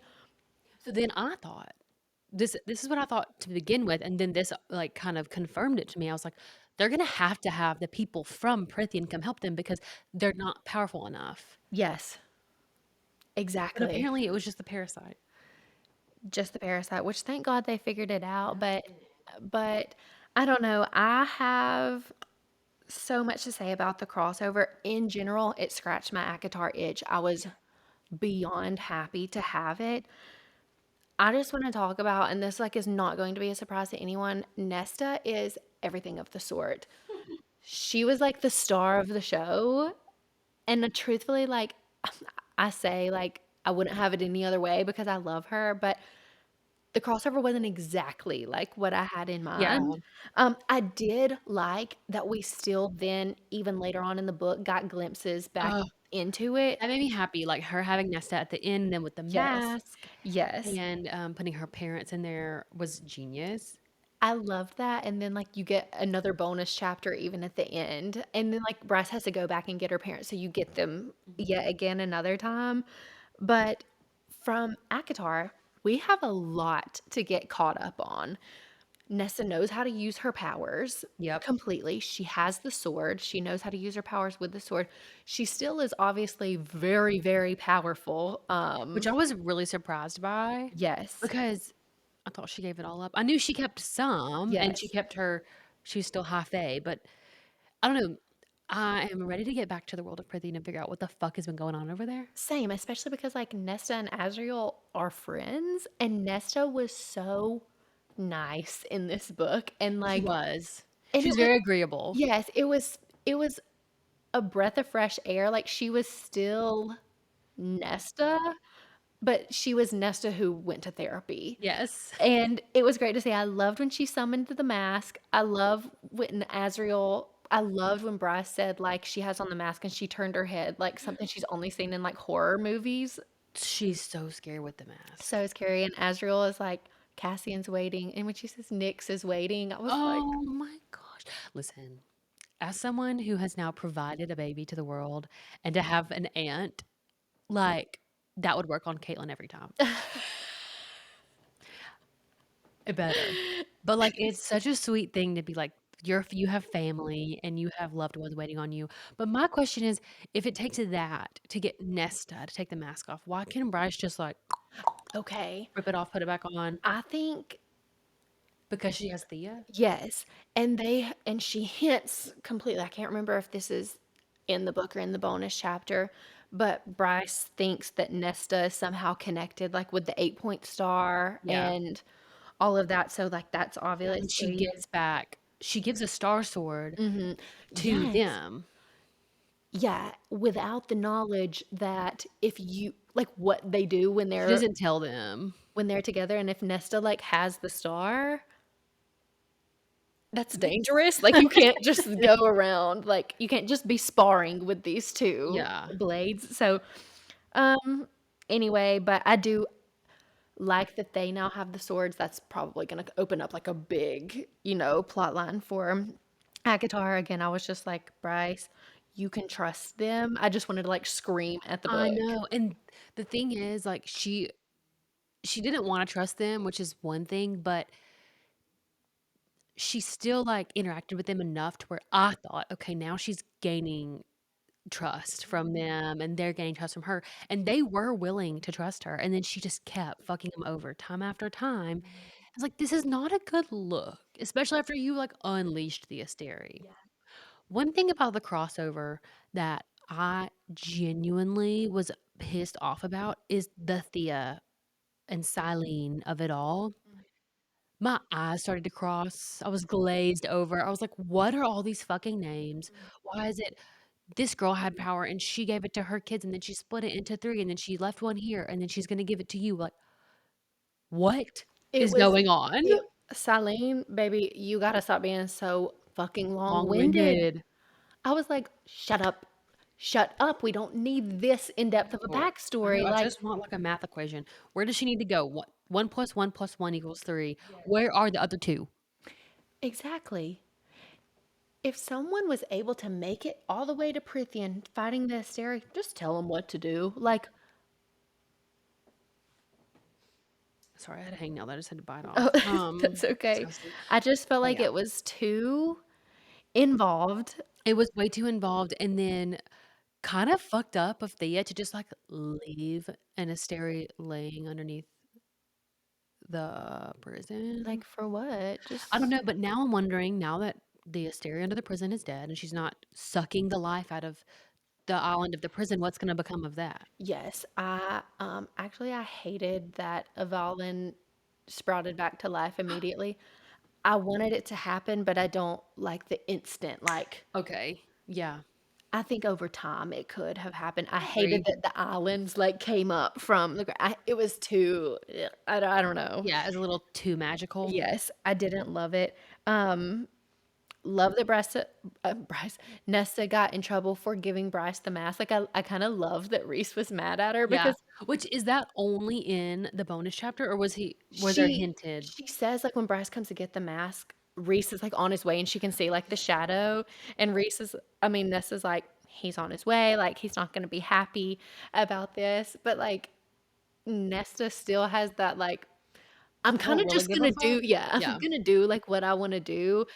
Obviously, in the bonus chapter, like, doesn't work out He great was for her. not happy, but then, um, whenever she, like, took Randall and, Ember in and they were like, "Are you gonna be in trouble?" She was like, "No more than usual." Yeah. Like, "This is just a day in the life." I loved that part. The Amber and Randall bonding with Reese over being overprotective parents was so fucking sweet. Mhm. I just can imagine that conversation, but I'm hoping that in ACOTAR we get more information because Amber is like talking to Nessa when she goes to leave, and she's like, "You'll find your path or you'll find your way or something." So obviously something has happened, and it kind of leads you to believe that like Nesta is maybe a little bit sad about not having a mother figure, but then getting Ember to come show her what that could have been like if she would have had like a caring mother Yeah. figure. And So then, also in the bonus chapter, her and Azriel talking about kids, that's a lot. I like that Nessa was like, "Mm, Not today. yeah, Yeah. yeah, it was interesting though. I did really like, the bonus chapter. Also love that Truth Teller ended up being Annalius, the, like, original Illyrian. It ended up being his blade, and, like, he was friends with who's it? Theon and Thea. Do you remember any of this? No. You know, Annalius is like the original, Yes. and he was like Annalius's past.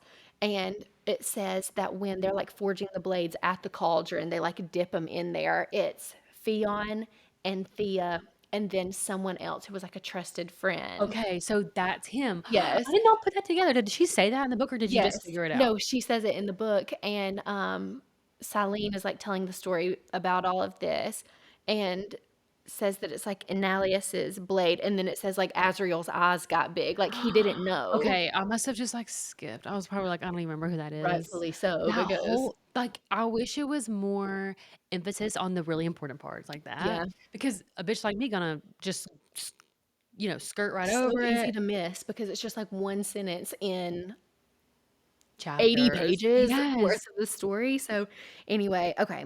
Did you have anything else about the crossover? Because I think we need to probably move We on can move to on, that's totally fine. okay, let's play favorites. Who was your favorite character? Jessica. I love Yeah, that. I was so surprised by that choice for myself, um, but it's just, like, I loved her backstory, I loved her helping everybody, and then she's like, "Okay, and I'm out. Like, I have done what I needed to do, and you guys are gonna be fine without me, and you guys all sucked at your jobs. Bye." My favorite thing about Jessica is that when she gets to Bryce and she's like, "You have to go back," and she's like, "What do you mean?" And she's like, "Oh, I set up this, this, and this," and she's like, "You knew I was gonna sacrifice myself?" She's like, "Babe, your savior complex is not a secret."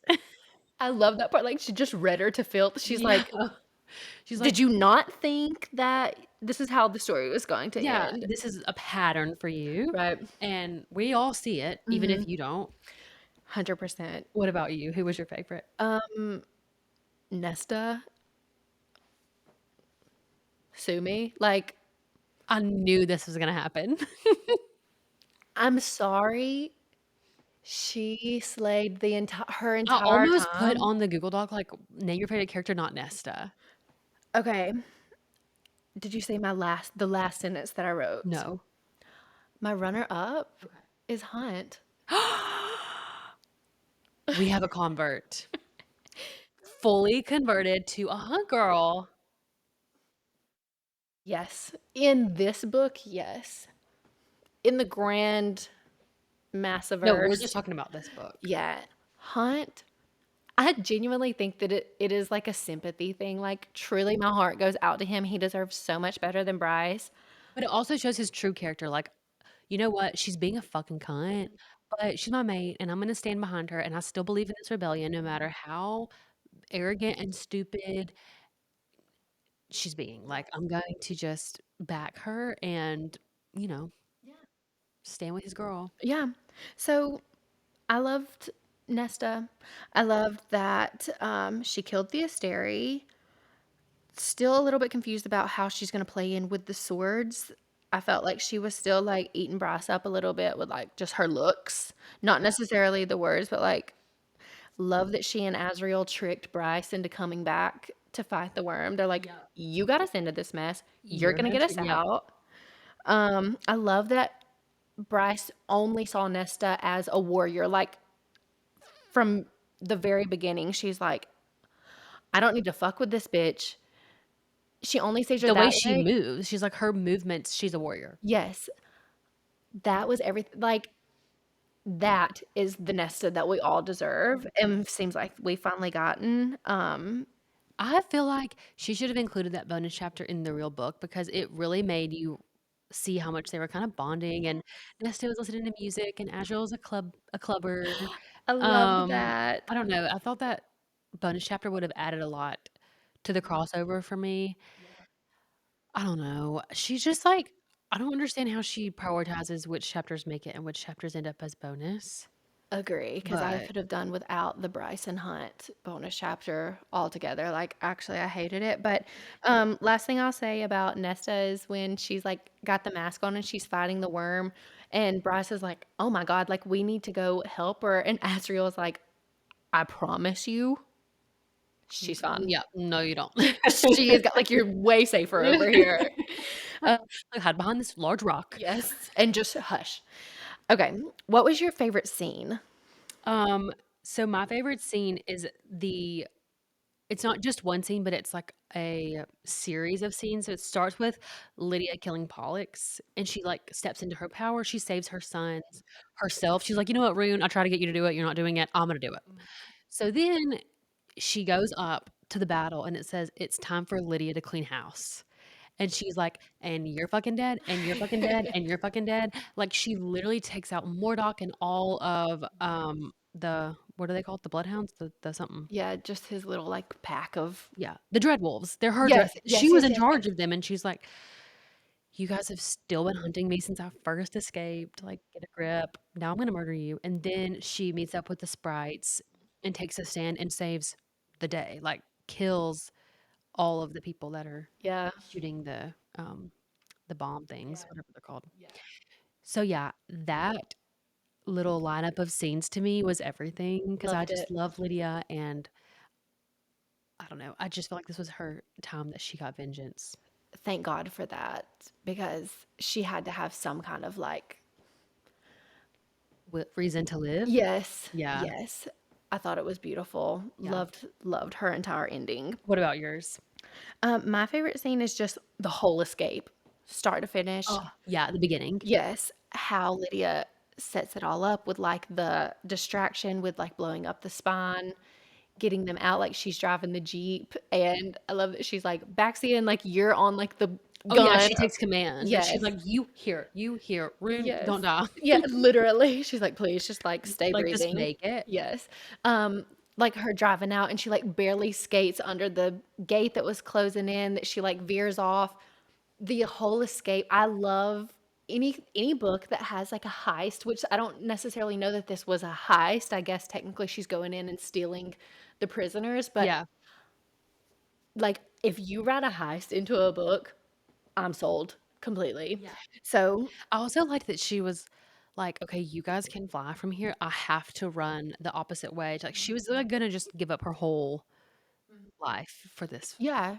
she was like, "It's been a good one," and she's like, "If I fall, like, it'll be a moment of pain, but it'll be a lot better than if they end up taking me back, like, to the Steries Yeah. dungeon and doing having their way with me." I love her. Love, Obsessed. love her. Okay. So I wanted to add in a little segment on the Let's Play favorites. And what was your favorite bonus chapter? Okay, remind me. We get Danica and Danica Bryce. and Bryce getting the tattoo, Ember and Randall getting put into the portal, Nesta, Azriel, and Bryce in the caves, Hunt and Bryce, which you said you didn't like, and then Rune and Lydia getting married. Okay. Not Danica and Bryce. Not Bryce and Hunt. As a matter of fact, like, that one can Waste of burn. time. Yeah. Yeah. Also, I think it was the longest, and, like, I didn't anyway.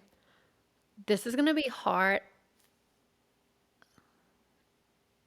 I really don't know because I loved the Bryce, Nesta, and Azriel Yeah, that one scene. was really funny. I thought it was funny, but I thought that the Ember, Randall, Nesta, Reese, I thought that was, like, really sweet. Um, You didn't even mention Lydia and Rune yeah, getting I know married. that I loved that that's one. that's what I'm working on. Like, Tough decision. I should have given you this prompt before. yeah, I think, oh my gosh, I think gut reaction is Bryce, Azriel, Nesta. Okay. That's a good one. There's not a wrong choice. No, but, like, please know that that might just be, like, a sliver above the other 2 because Okay. I truly loved it. So was Lydia and Rune, was that your favorite? No, Ember and Randall. Okay, Loved it. Leave it to Ember to become besties with Nesta before they can even speak to each other. exactly. Amazing. And then she's like, her first words in their language, don't worry about obliterating my daughter. I'm going to do it whenever she gets back. Mhm. I've got it. Yeah, she's like, "No, no, like, no one is more pissed off at her than me, Yeah. so, like, So please." we're good. Yeah. No, I did like that. Um, okay.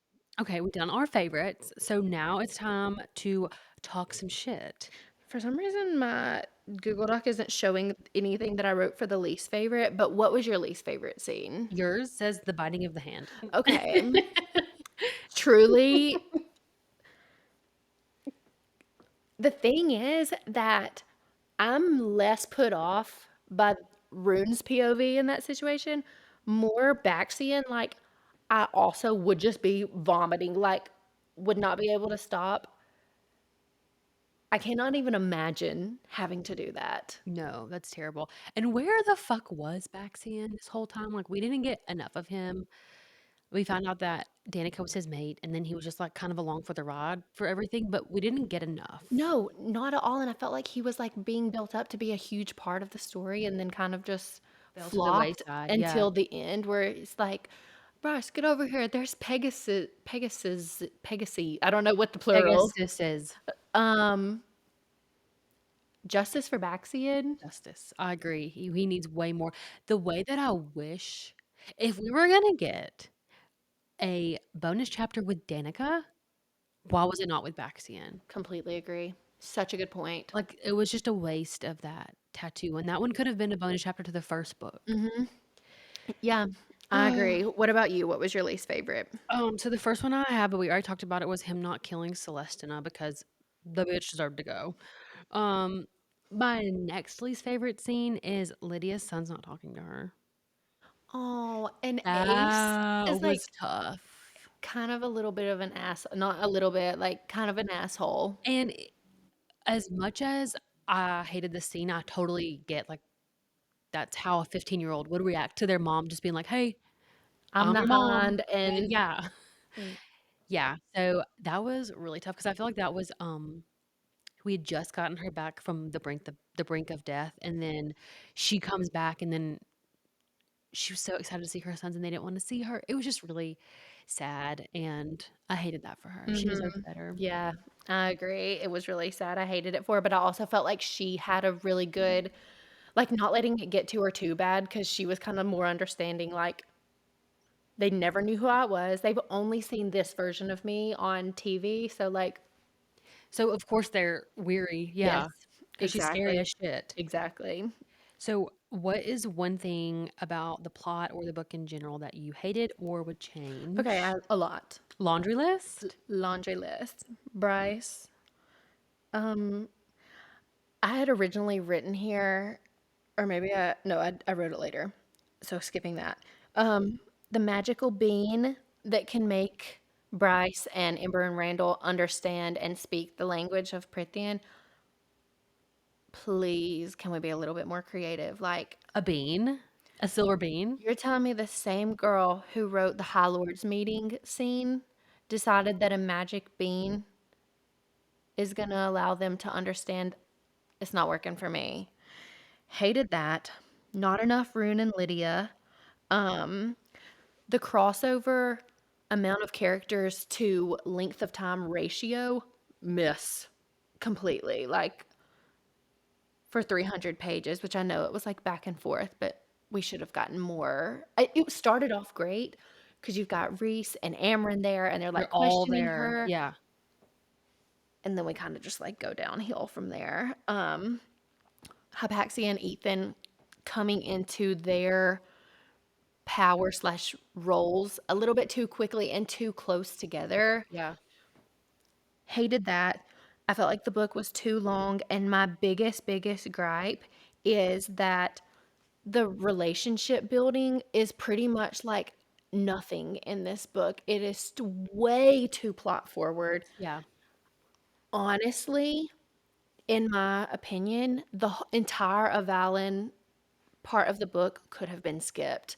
I know that that's how like Bryce gets the rest of Thea's power. I just felt like it could have been reworked, or maybe that part was just a little bit too long, too plot heavy, too long, could have been condensed down Mhm. because at the end of the day, Bryce only really needed to come back, get the rest of the power, figure out how it worked, and then like they were ready for battle. So Yeah.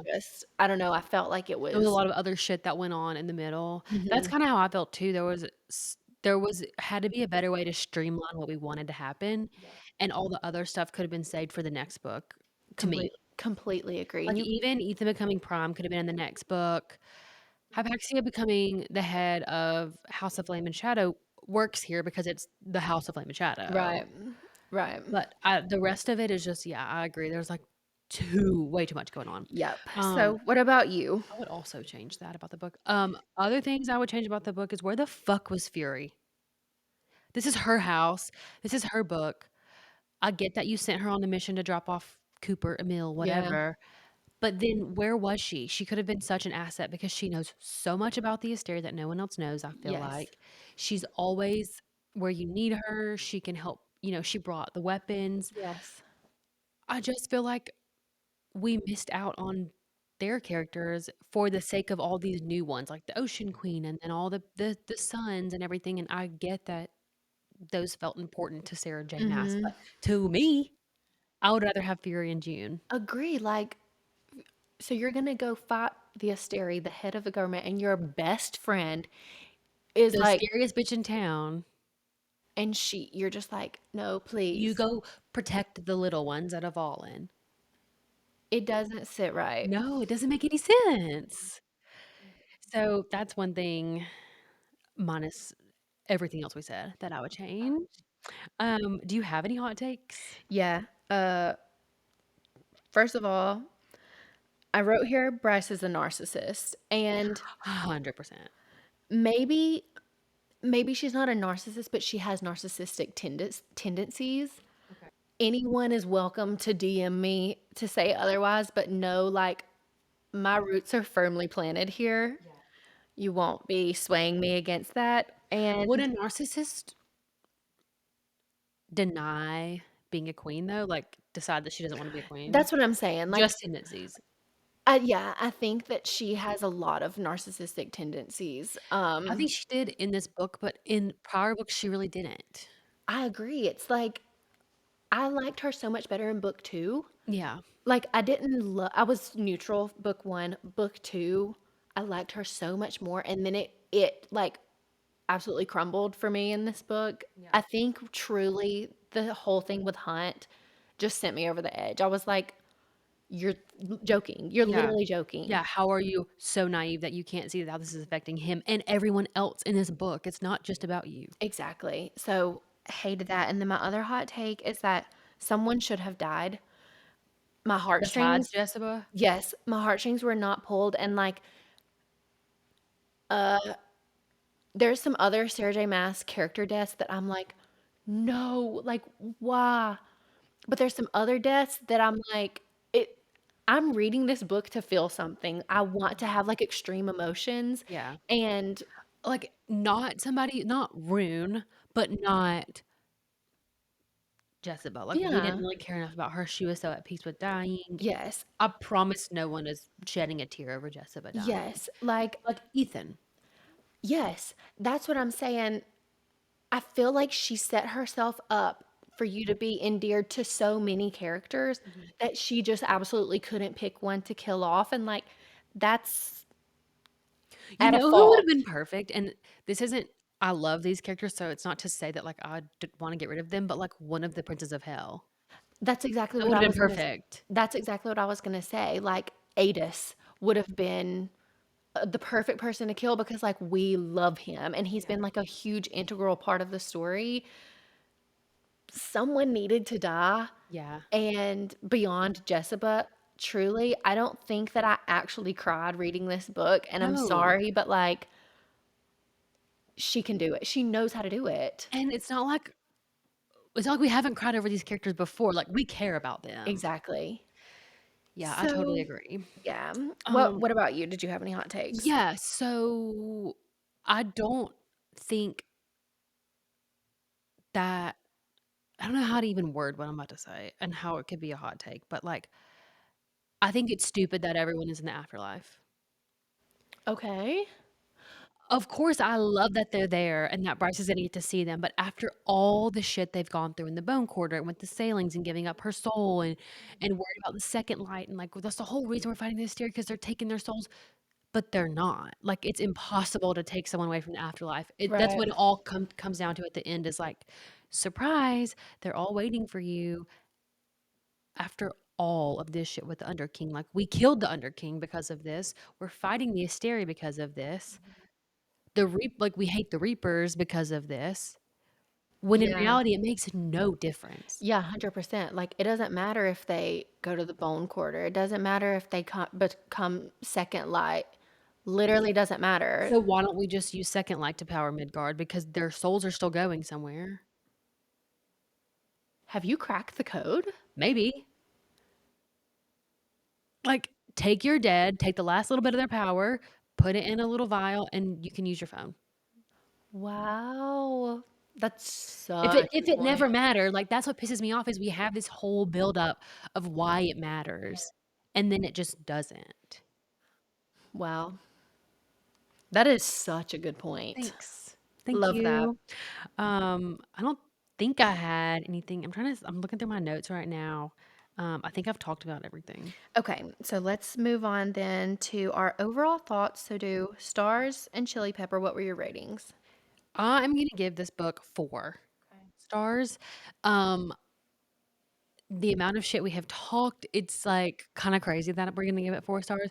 But at the end of the day, like we're comparing this book to everything else I've ever read. Like it has to be 4 or Agree. more. Like it was so good and packed with good characters and packed with good storyline. I just wish it had been broken up into 2 books. Like, I So just wanted to agree. take a breath. I completely agree with you. I also gave it 4 stars, and for the exact same reason you said, like, Sarah J. Maas is writing the best books in the entire genre. Um, I think there's one more book, maybe it's a novella. I am happy to see everyone's happy endings, but though this book had a lot of flaws, like, it's a 4-star book, I'm sorry. Yeah. Like, I did enjoy the way that things ended up with the Asteri on the Asteri's front anyway.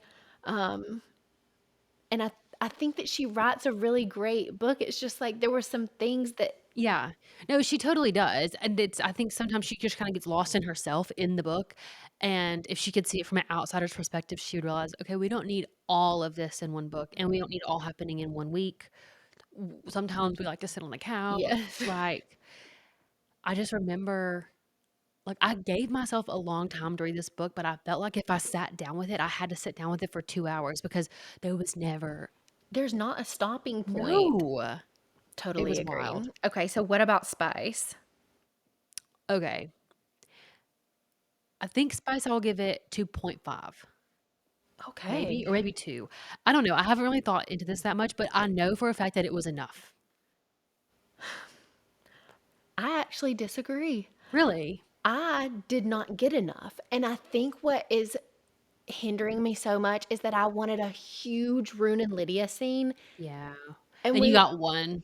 and it wasn't grandiose. Okay, this is the thing. We got would we get 2 or 3 Bryson Hunt scenes or That's what something? I think I wrote in my notes. I was like, "Wait, where is the spice?" Because we got But they're so quick because everything is happening. exactly. So, what I think is that there's enough spice, but there's not enough romance relationship. That that truly could be it. Like you're Like, not there's the sex is there. The sex scenes are written. I saw 'em, mhm, like, check 100%. mark, but not enough romance relationship building. You could be totally right. I said 1 for spice, and I think it is just like a it's there, but I'm not feeling much. And you're not really in the mood to read a sex scene, like, half the sex scenes, there's, like, a building burning down while they're Literally. having sex, like, you're just so worried. Um, okay. I think that's got us. I think so. Let me go through my little notes. I have to make sure I didn't, like, miss anything, but I don't think I did. This is so crazy. Okay. Um, So, unless Ashlyn has anything else, no. we are moving on from No More Sarah J. Maas. For So, now, until the next book comes out in fucking 2026. and we absolutely will be doing an episode on that book whenever it comes out. So, without further ado, would you like to share what our next book is going to be? Yes, okay, it is time to pick our chaser, and it is, Fall of Ruin and Wrath by none other than Jennifer L. Armentrout. Okay, I'm excited about this. I've never read anything from her before, so this will be I'm so excited for Katie because to me, Jennifer Armentrout is actually a genius. I loved the, From Blood and Ash series, but the only thing I will say is if I could take Katie back in time, I would have her start with that book series because it is a little underdeveloped. Like she did not have an editor, it seemed like. She has a publisher, but it doesn't seem like there's a ton of the editing process going on over there in that camp. And to like kind of give a comparison, I'm pretty sure in the time that Sarah J has written this Crescent City 3 book, she has come out with 4 books, I think. oh my God. So she just kind of like doesn't sleep, doesn't eat, pumps out books. And so I'm hoping that this one is edited a little bit better, but she writes really, really good characters. Okay, so we'll see. I was looking at kind of like some reviews when we were going to pick this out. So I just want to say, I obviously am not speaking from experience, but people tend to say that this book is better because I think she did have like an editor. Okay. Some of the reviews were like, so this is JLA when she's had like a proper editor come through her Okay. book. Okay, good. So I want to encourage anyone if you maybe are not a fan of her writing, or I think she's obviously most well known for From Blood and Ash, but give it a chance. I think it's like a 400 something page Yeah, book. it's gonna be so much different, such a different pace than we're used to as far as Yes. reading. So that is gonna be our April book. Yep. Very excited about that. I'm hoping that this will draw some more people back in.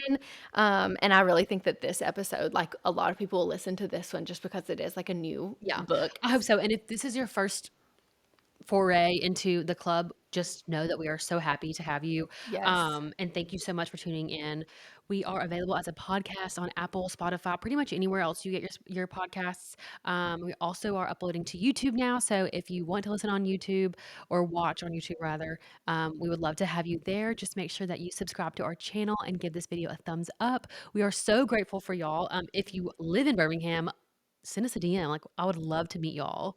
That would It be would be so so much much fun. fun. Um, and our Instagram is at Girlies of the Club. And then if you have any ideas of like what we should read after April, since this will just be kind of like one-off books for now, Mhm. shoot us a DM. You can also email us at theclubgirlies@gmail.com, but Instagram DMs are so much easier. So follow us on Instagram. We're also going to try to start posting our reels to TikTok, and we can see you guys over there. Just don't be toxic in the comments, please. Yeah, behave yourself, which I like to think that the people who are listening to this episode, they're the kind of girls who behave online. So true. So, So true. okay, guys. Well, thanks for tuning in, and we will see you on the next one. Bye. Bye.